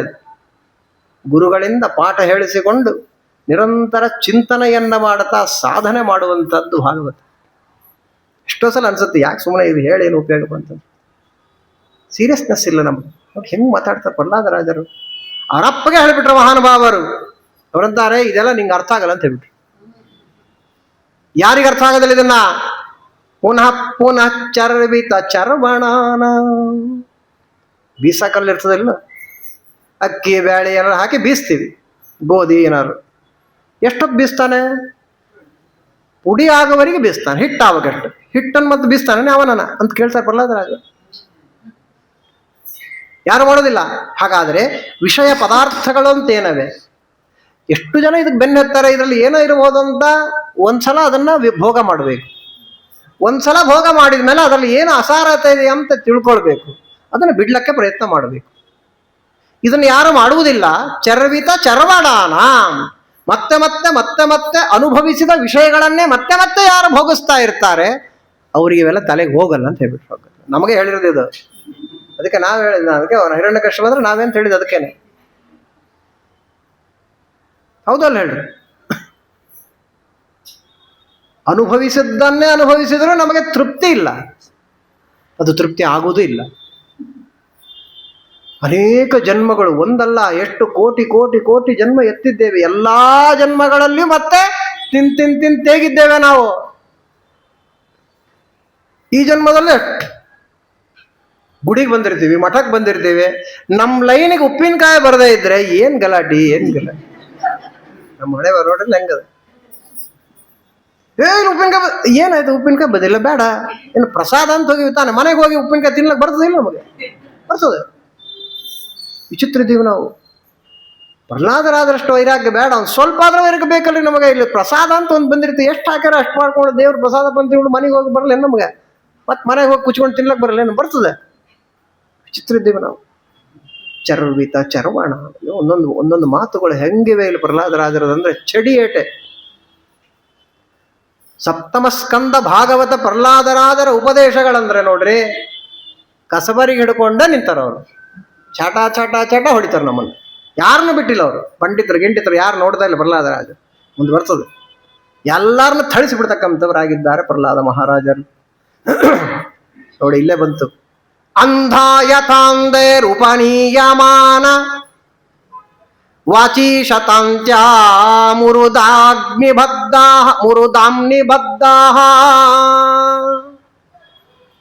ಇದು ಹೇಗಿದೆ ಅಂತಂದ್ರೆ, ಒಬ್ಬ ಅಂಧ ಅಂದ್ರೆ ಕುರುಡ ಇನ್ನೊಬ್ಬ ಕುರುಡನಿಗೆ ಗೈಡೆನ್ಸ್ ಕೊಟ್ಟಾಗಿದೆ ಅಂತ ಬೈದಿದ್ದಾರೆ ನಮ್ಮನ್ನೆಲ್ಲ ಪ್ರಹ್ಲಾದರಾಜ. ವಿಚಿತ್ರವಾಗಿದೆ ಪ್ರಪಂಚ. ಯಾರು ಗುರುಗಳಂತಿದ್ದಾರೋ ಅವನಿಗೆ ವೈರಾಗ್ಯ ಇಲ್ಲ. ನೋಡಿ ಮಂದನಿಂದನಿಕಾರರು ವ್ಯಾಸತತ್ವಕರು ವ್ಯಾಖ್ಯಾನ ಮಾಡ್ತಾ ಇದ್ರೆ, ನಮ್ಮ ಯಾದವಾರರ ವ್ಯಾಖ್ಯಾನವನ್ನು ಮಾಡ್ತಾರೆ ಇಲ್ಲಿ. ಏನದು? ಗುರುಪದಿಷ್ಟ ಮೋಕ್ಷ ಮಾರ್ಗಂ ವಿಹಾಯ ಸಂಸಾರ ಏವ ಪತಂತಿತ್ಯಾಶಯ. ಅಥವಾ ಮಂದನಂದನಿಕಾರಂತರ ವಿಚಿತ್ರವಾಗಿ ಅವ್ರು ಹೇಳ್ತಾರೆ ನೋಡಿ. ಏನಂತಾರೆ ಅವರಂದ್ರೆ, ಏ ದುರಾಶಯ ಸ್ವತೋ ದುಷ್ಟನ ನೋಡಿ, ದುಷ್ಟವಾಗಿರತಕ್ಕಂಥದ್ರಲ್ಲಿ ದುಷ್ಟಮನಾಸಕ್ತ ಬಹಿರರ್ಥ ಭಾವಾಹ. ಯಾವ ಪಾಠ ಹೇಳ್ತಾನೆ ಮಹಾರಾಯ ಗುರು ಅಂತ ಹೇಳಿ ಅವನಿಗೆ ವೈರಾಗ್ಯ ಇಲ್ಲ, ಅವನಿಗೆ ಅದ್ರ ಬಗ್ಗೆ ಸೀರಿಯಸ್ನೆಸ್ ಇಲ್ಲ. ಇಂಥ ಗುರುಗಳೇನದು ಸ್ವಯಂ ಅವನು ಕುರುಡ ಮತ್ತೊಬ್ಬ ಕುರುಡನಿಗೆ ದಾರಿ ತೋರಿಸಿದಂತೆ ಈ ಜಗತ್ತಿದೆ ಅಂತ ಬೈತಾ ಇದ್ದಾರೆ ಪ್ರಹ್ಲಾದರಾಜ. ಪ್ರಚಂಡ ಮಾತುಗಳಿರ್ತಕ್ಕಂಥದ್ದಾಗಿದೆ. ಯಾವಾಗ ಅವ್ರ ಅಪ್ಪಗೆ ಹೀಗೆ ಹೇಳಿಬಿಟ್ಟ ನೋಡ್ರಿ, ಝಾಡ್ಸಿ ಒದ್ಬಿಟ್ಟ ನೋಡ್ರಿ ಮಗನ ತೊಡೆ ಮೇಲೆ ಕೂಡ್ಸ್ಕೊಂಡಿದ್ನೆಲ್ಲ ಝಾಡ್ಸಿ ಒದ್ಬಿಡ್ತಕ್ಕಂಥವನಾಗಿದ್ದಾನೆ. ವಧ್ಯತಾಮವಶ್ಯಂ ವಧ್ಯ ನಿಸ್ಸಾರಯತನೈರುತಾ ಅಯಂ ಮೇ ಭ್ರಾತೃಹಾಶಾಶೋಚ್ಯ ಹಿತ್ವಾ ಸ್ವಾನ್ ಸುಹೃದೋಧಮಃ. ಎಲ್ಲ ರಾಕ್ಷಸರಾಗಿರತಕ್ಕಂಥವ್ರು ಈಗಿಂದೀಗಲೇ ಅವನನ್ನು ಕೊಂದು ಬಿಡ್ರಿ ಅಂತ ಹೇಳ್ಬಿಟ್ಟು, ನನ್ನ ತಮ್ಮನನ್ನು ಕೊಂದಿರತಕ್ಕಂಥವನಿದ್ದ ನಮ್ಮ ಶತ್ರು ವಿಷ್ಣು, ಅವನೇ ಈ ರೂಪದಲ್ಲಿ ಬಂದಿದ್ದಾನೆ ಅಂತ ಕಾಣುತ್ತದೆ, ಮೊದಲವನ್ನ ಕೊಂದು ಬಿಡ್ರಿ ಅಂತ ಆಜ್ಞೆ ಕೊಟ್ಬಿಡ್ತಕ್ಕಂಥ. ಅವ್ರು ರೆಡಿ ಇದ್ದಾರೆ, ಅವ್ರು ಹುಚ್ಚರು. ನಾನಾ ರೀತಿಯಲ್ಲಿ ಪ್ರಹ್ಲಾದ ಮಹಾರಾಜನನ್ನ ಕೊಲ್ಲುವುದಕ್ಕೋಸ್ಕರವಾಗಿ ಉದ್ಯುಕ್ತರಾಗಿದ್ದಾರೆ. ಏನು ವಿಷ ಹಾಕಿದ್ರು, ಹುಲಿ ಸಿಂಹ ಬಿಟ್ರು, ಆನಿ ಕೆಳಗೆ ಹಾಕಿದ್ರು, ಸಮುದ್ರದಾಗ ಹೋಗಿದ್ರು, ಏನು ಒಂದಲ್ಲ ಎರಡು ಅಗ್ನಿ ದಗದಗದಗದಾಗಿರ್ತಕ್ಕಂಥ ಅಗ್ನಿ ಒಳಗೆ ಹಾಕಿದ್ರು. ಪ್ರಹ್ಲಾದ ಮಹಾರಾಜನ ಕೂದಲು ಕೊಂಕಲಿಲ್ಲ ನೋಡಿ. ಆಶ್ಚರ್ಯ ಆಗ್ಬಿಡ್ತು. ಹಿರಣ್ಯಕಶಿಪುವಿಗೆ ತಲೆ ಮೇಲೆ ಕೈ ಹೊತ್ಕೊಂಡು ಕೂತ್ಬಿಟ್ಟ. ಏನ್ ಬಂತಪ್ಪ ಇದು ಅಂದ. ಏನು ಮಾಡಿದ್ರು ಸಾಯಬಾರದು ಅಂತ ವರ ಕೇಳಿದ್ದು ನಾನು. ಇದ್ರ ಎಫೆಕ್ಟ್ ಎಲ್ಲ ಯಾರಿಗೆ ಆಗ್ತಾ ಇದೆ? ಮಗನಿಗೆ ಆಗ್ತಾ ಇದೆ. ಏನ್ ಮಾಡಿದ್ರು ಸಾಯವಲ್ಲವ, ಅಗ್ನಿ ಹಾಕಿದ್ರು ಸಾಯವಲ್ಲ, ಹೊಡೆದ್ರು ಸಾಯವಲ್ಲ, ಇಷ ಕೊಟ್ಟರು ಸಾಯವಲ್ಲ. ಇದೇನಪ್ಪ ಇದು? ಟೆನ್ಷನ್ ಹತ್ತು ಬಿಡ್ತಾವನಿಗೆ. ಆವಾಗ ಚಂಡಾಮರ್ಗರಿಗೆ ಸ್ವಲ್ಪ ಧೈರ್ಯ ಬಂತು. ಯಾಕಂದ್ರೆ ಬೈಸ್ಕೊಂಡಿದ್ರಲ್ಲ, ಅವ್ರು ಸ್ವಲ್ಪ ಧೈರ್ಯ ಬಂತು. ಓ ಪರವಾಗಿಲ್ಲ, ಇವನಿಗೂ ಒಂದಿಷ್ಟು ಎಕ್ಸ್ಪೀರಿಯನ್ಸ್ ಆಯ್ತಲ್ಲ, ನಮಗೆ ಮಾತ್ರ ಎಕ್ಸ್ಪೀರಿಯನ್ಸ್ ಆಗಿಲ್ಲ ಪ್ರಹ್ಲಾದ ರಾಜನ ಬಗ್ಗೆ ಅಂತ ಅವ್ರು ಧೈರ್ಯ ಮಾಡಿ ಮುಂದಕ್ಕೆ ಬಂದ್ರು. ಅವರು, ರಾಜನ್ ಯೋಚನೆ ಮಾಡಬೇಡ, ನೀ ಏನ್ ಸಾಮಾನ್ಯನ, ಜಿತಂ ತ್ವಯೈಕೇನ ಜಗತ್ರಯಂ ಭ್ರುವ. ನೋಡಿ ಅವ್ರು ಮಾತಾಡ್ತಾರೆ, ನೀನು ಹುಬ್ಬು ಹಾರಿಸಿದ್ರೆ 3 ಲೋಕ ಗಡಗಡ ಅಂತ ನಡಗತಕ್ಕಂಥದ್ದಾಗ್ತದೆ. ಅಂತ ಮಹಾನುಭಾವ ನೀನು, ನಿನಗ್ಯಾಕೆ ಇಷ್ಟು ಟೆನ್ಷನ್? ಯೋಚನೆ ಮಾಡಬೇಡ, ನಾವು ಕರ್ಕೊಂಡು ಹೋಗ್ತೀವಿ, ತಲೆ ಸರಿ ಮಾಡ್ತೀವಿ ನಿನ್ನ ಮಗಂದು. ನಾಳೆ ನಮ್ಮಪ್ಪ ಬರ್ತಾರೆ, ದೈತ್ಯರಿ ಗುರುಗಳಾದ ಶುಕ್ರಾಚಾರ್ಯ ಬರ್ತಾರೆ ನಾಳೆ. ಅವ್ರು ಬರ್ತಾರೆ, ಸ್ಪೆಷಲ್ ಕ್ಲಾಸ್ ಇಡಿಸ್ತೀವಿ ನಿನ್ನ ಮಗನಿಗೆ, ನಿನ್ನ ಮಗನ ತಲೆ ಸರಿ ಮಾಡ್ತೀವಿ ಅಂತ ಹೇಳಿದ್ರು ಅವರು. ಏನಾರ ಮಾಡಿ ಕರ್ಕೊಂಡು ಹೋಗೋಣ, ಅವನ್ನ ನೋಡ್ಲಲ್ಲ, ಅವನ ಮುಖ ನೋಡಲ್ಲ ಅಂತ ಅಂದ್ಬಿಟ್ಟ ಅವ. ಕರ್ಕೊಂಡು ಬಂದ್ಬಿಟ್ರು ಅವ್ರು. ಮತ್ತೆ ವಾಪಸ್ ಕರ್ಕೊಂಡು ಬರ್ತಕ್ಕಂಥವರಾಗಿ ಮತ್ತೆ ಸ್ಕೂಲಕ್ಕೆ ಕೂತ್ಬಿಟ್ಟ ಬಂದ. ಯಾರು? ಪ್ರಹ್ಲಾದ. ನೋಡ್ರಿ, ಅವರು ಗೃಹಸ್ಥಾಶ್ರಮಿಗಳು ಪಾಪ, ಗುರುಗಳು ಕೂಡ. ಅವ್ರೇನ್ ಮಾಡ್ತಾ ಇದ್ದಾರೆ? ಯದಾಚಾರ್ಯ ಪರಾವೃತ್ತೋ ಗೃಹಮೇದಿ ಕರ್ಮಸು. ಬ್ಯಾಗ್ ತಗೊಂಡ್ರು, ಬಿಗ್ ಬಜಾರ್ ಹೋಗ್ಬಿಟ್ರು ಅವರು. ಅವ್ರು ಪಾಪ ಸನ್ಯಾಸಿಗಳಲ್ಲ ಅವರು ಗೃಹಸ್ಥಾಶ್ರಮಿಗಳು. ಬ್ಯಾಗ್ ತಗೊಂಡು ಹೋಗ್ಬಿಟ್ರು. ಪ್ಯಾಟೆಗೆ ಹೋಗ್ತಾರಂತಾರಲ್ಲ, ಈ ಕಡೆ ಪ್ಯಾಟೆಗೆ ಹೋದ್ರು. ಈ ಕಡೆ ಹುಡುಗರು ನೋಡ್ತಾ ಇದ್ರು. ಎಲ್ಲಾ ಹುಡುಗರು ಓಡಿ ಬಂದ್ರು. ಪ್ರಹ್ಲಾದ ಅಂದ್ರು. ಏನಂದ್ರು? ಗುರುಗಳಾಗಿರ್ತಕ್ಕಂಥವರಿಲ್ಲ, ಆಟ ಆಡೋಣ ಬಾ ಅಂತ ಕರೆದ್ರು. ಈಗ ಬಂತಲ್ಲ, ನಸ್ತ ಕ್ರೀಡನಕೋ ಬಾಲೋ. ಆಟ ಗೀಟ ಅವ್ರಿಗೆ ಇಷ್ಟನೇ ಇಲ್ಲ. ಅವ್ರಿಗೆ ಎಲ್ಲ ಹುಡುಗರು ಕೂಡ ಸಾಮಾನ್ಯ ಹಂಗಿರ್ತಲ್ಲ, ಟೀಚರ್ ಇಲ್ಲ ಅಂತ ಎಂಜಾಯ್ ಮಾಡಕ್ ಬಂದಿರ್ತದ ಇಲ್ಲ ಸ್ಕೂಲ್ ಒಳಗೆ. ಎಲ್ಲರಂದ್ರು ಬರ್ರಿ ಅಂತ. ಪ್ರಹ್ಲಾದರಾಜರು ಕರೆದು ಎಲ್ಲರೂ ಕೂಡ್ರಿಲಿ ಅಂದ್ಬಿಟ್ಟು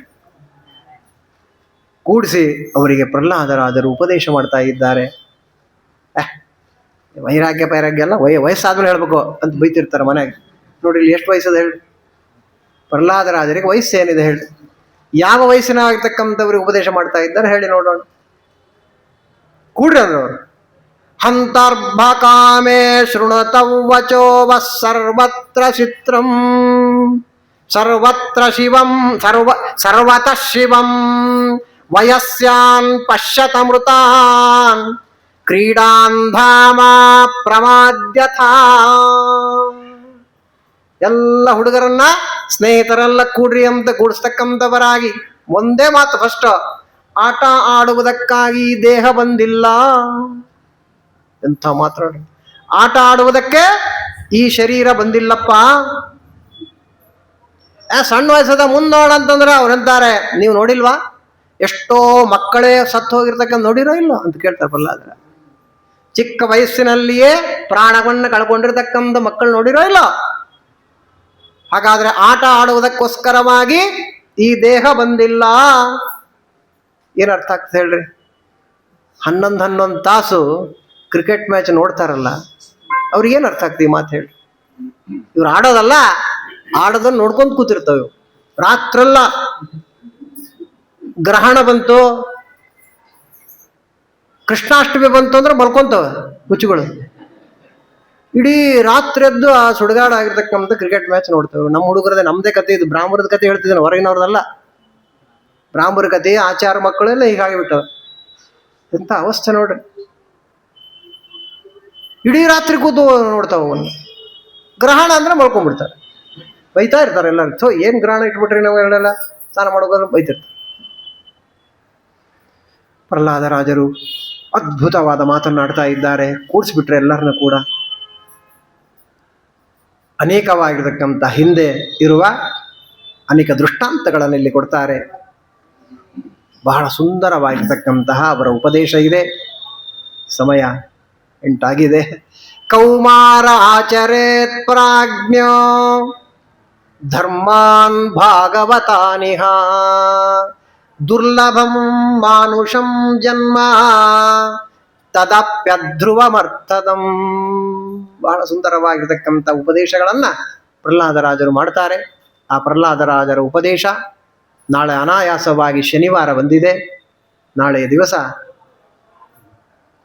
ನರಸಿಂಹದೇವರ ಪ್ರಾದುರ್ಭಾವದ ಕಥಾಮೃತವನ್ನ ಶ್ರವಣ ಮಾಡತಕ್ಕಂಥವರಾಗೋಣ ಎಂಬಲ್ಲಿಗೆ ಶ್ಲೋಕಾಭಿಪ್ರಾಯ.